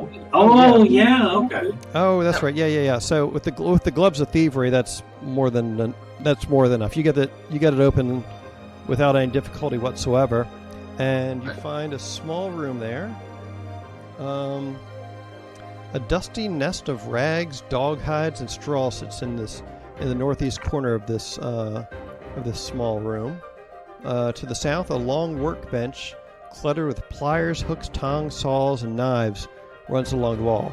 You also see heaped up on the table, looks like a bunch of weapons and backpacks and other forms of adventuring gear, no doubt belonging to the people who are currently residing in the cells. I'm gonna start bringing people's stuff. Just bring their stuff back into the room. Okay, give me an investigation check while you're in there. Good. So you're kind of ADHD, and you see all the stuff in there, and you start bringing it all back out to them. And that's when you notice that most of them are still locked in their cages, and you're like, "Oh, right, I was supposed to be looking for keys." I Oh yeah. unlock Elena's cell if I can. Okay, go ahead and do that. Isaac heads into that room to look for keys while you're busy bringing all the gear out. I will help. Okay. Pip I does as would've- well. Go ahead and roll investigation with advantage. Natural 20. Okay. All right. Does Isaac want to do that, or should I? Makes no difference to me. Okay, I will do it. You've got a higher intelligence, so it'd probably be better if you do. So in total, There we go. natural 20. There you go. All right. So you look around and you notice that there's a little latch on the wall with a ring of keys located right about here. Pip grabs the keys. I think Pickle also opened up Valena's lock. Yeah, I got a natural. Yeah. So Nice. She jailbroke Valena. So you get back out there, and now having the keys in hand, you're quickly able to open the remaining cells without issue, presumably Except leaving for the one Gogbert with the locked up. little. Leave Gogbert. Hold on, Aaron keeps getting run over. Yep. I would like to do a thing. What thing you doing? I would like to march straight into that cell, grab her by the face gently, and be like, "Snap out of it, princess." You're saying that You to need help Valena? us. Yes. You need to help us so we can save the chillins, and don't you be mopey anymore. I'ma smack ya. Or is it Alexis or Pickle that's saying that? Pickle. Okay. As you do too, like your fingers start to feel like tingly as you grab her face because it's cold on her skin. Like, they need your help. We need your help. Snap out of it. So Pip's gonna go down and free everyone but that goblin. Do I need to roll anything? As you do, Gogmert says, "Oh, no love for me? Really? I thought we were accomplices working together. Isn't that what you said? You spoiled rich elf kid." Do we need the goblin for anything else? Nope. I don't know. Do you? Nope. Anyway, that's gonna be great. Do we need the goblin for anything else? Nope. Okay, good. Then he's gonna take his rapier and shove it into his face. Oh my god, dude! Okay, make an attack roll at advantage. So brutal for no reason. Jesus Christ. I need to have rolled anything to snap Valena out of things, as I was in the middle of trying to do. Well, I mean, you don't really roll against fellow players, so that's more like a role play thing. Oh, I mean, you could roll to see how persuasive you are if you want to help inform Kelsey's role playing, I suppose. Yeah, I'll let like a persuasion check to see if you can kind of get her out of her brain fog. This is going to go great because I have a 0 persuasion. I mean, it's not negative. Well, let me kill this gremlin and maybe I can help you.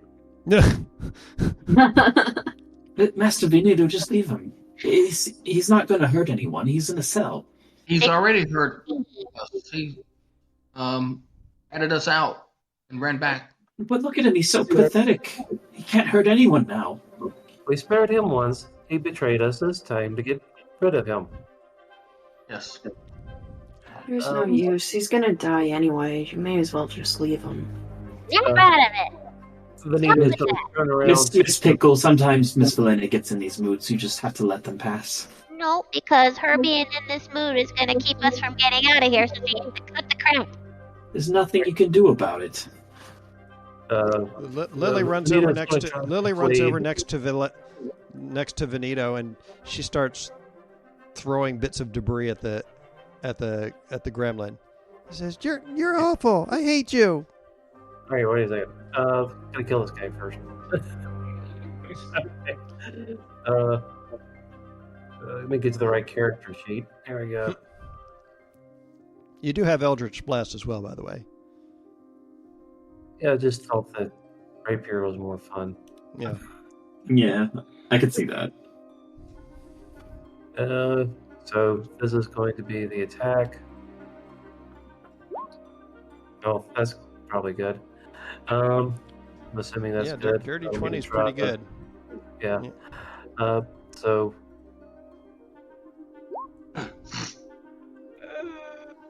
You did 12 points of damage with a rapier? I just hit. Yeah, so he's got a 1d8 plus 3, is what it says here. He rolled the hit. So he did 4 points of damage and then he rolled the hit. Oh. Okay. The first was the attack, the second was the 1d8 plus 3. Okay, and then the second roll, I guess, was you rolling at advantage. Okay, that makes more sense. So you jab him once with your rapier, and he's hurt. But it doesn't finish him off. He yells like, "Ow! You prick! I'm locked up! What are you doing? Don't you have to, take me back to your town and hold a trial or something?" Well, you know what? You may be right. Let me think about that for a moment. Oh no. So you thrust at him again, and when you do, he ducks out of the way and then like jams his hand up against the side of the of the guard of the rapier and almost breaks your wrist as he like forces it out of your hand and it clatters to the ground in his cell. And he just picks it up and like points it out through the bars. He says, "Oh no, back off, or I'll skewer you, or maybe the little one." Zelric just shoots him with a bow. All right, go for it. Can't you just? He has extra. he has partial cover because of he's behind bars, and there's people in front of him. So couldn't we negative at 2. least let this pickle?" Well, he's going to shoot over the wee one's head. He's going to shoot over the wee one's head. Let All me right, what? go for it. Could have just let this pickle just cleave him in a single blow, surely. That definitely hits. Roll damage. That'd be nice. 8. You get him right in the forehead, and he just falls over backwards, and the rapier clatters to the ground in the middle of the cell. Oh, No, wasn't he pointing it out himself? Yeah, well, he fell over backwards when he got shot in the forehead. Well, somebody I guess could you have can get your rapier back. Somebody had mage hand, right? I think it was Alexis. She does, yeah. Yeah, Yeah. he can mage hand it back out. Okay, great. I need to take the rapier back and prestidigitation on it and put it up. All right, then he's going to try to see if he can persuade Elena out of her mood. All right. Isaac comes over and he sees Lily like blowing raspberries at the dead gremlin. He says, "Come on, stop. Be serious." And he just like grabs his little sister and like drags her away from being gross. And while she's being taken away, Vanita's going to pat her on the head and say, "I like you. You're a very good girl." She says, "Thank you for avenging my honor. You're pretty." Yes, I know. Thank you. Bitch and fabulous. All right. It only takes you guys a couple minutes to finish gearing up, and getting all your stuff together, and I believe this will be a good point at which to take a break, just as the door to the room opens, and you suddenly see a very large, hulking figure who looks rather pissed off appear right behind Emil, and he looks in the room and sees like the little green girl and the little green boy right in front of him. He says, "You tricked me! I smash!" Emil's like, "Ah!" And he runs to the other side of the room. And that is where we'll pick up next time. Now, I believe 2 weeks hence we won't be able to play because Kelsey and Emmett are going to be on vacation, correct? Correct. So it's going to be about a month then before we play, unless Kelsey and Emmett are able to play while they're on vacation, which We will not be. No, we will not be available. We'll be out of the country. So, Okie doke. Fair enough. yeah, I'm sorry, guys. Now it's Also, cool. no game next week either for the same reasons. Yep. Okay. No Yeah. sweat. Oh, So sorry. My wife. I know. these no 1 month D&D. these 1 month cliffhangers, I love them. These are why we record stuff. Yes, they are. We'll All let right. that ever In 3 weeks' time, I We'll be suppose. Hulk smashed into the ground. That's- Find out next time on. D&D. Here's of worlds unknown. Da-da-da-da. All right, cool. Well, enjoy your vacation, guys, and Yes. I thoroughly enjoy the antics of the small ones, rescuing the taller ones. That was a lot of fun. I can't believe there wasn't more fighting. You guys I'm glad were there wasn't, you guys considering, were like, extremely cautious and made use of your tricks pretty well. I thought for sure you guys were going to end up getting in a fight with drunken gremlins. I had assumed that you guys were going to go in up top and like be sneaking around drunken gremlins and maybe encounter some people up there, or maybe end up getting into fights with the tentacle monsters. But you Exactly guys used your wits pretty well. So, kudos. Kudos. Kudos. We have a couple of smart ones with us. Yeah. Mhm. Yeah, I suspect the Chillins may end up hitting level 1 after they survive this dungeon, possibly. 1.5. Yep. All right. Hopefully, what's his noodle actually goes back to get the adults. Yeah. Here's hoping. All right. Well, I think that's a wrap for this time, and I will see you guys in the future.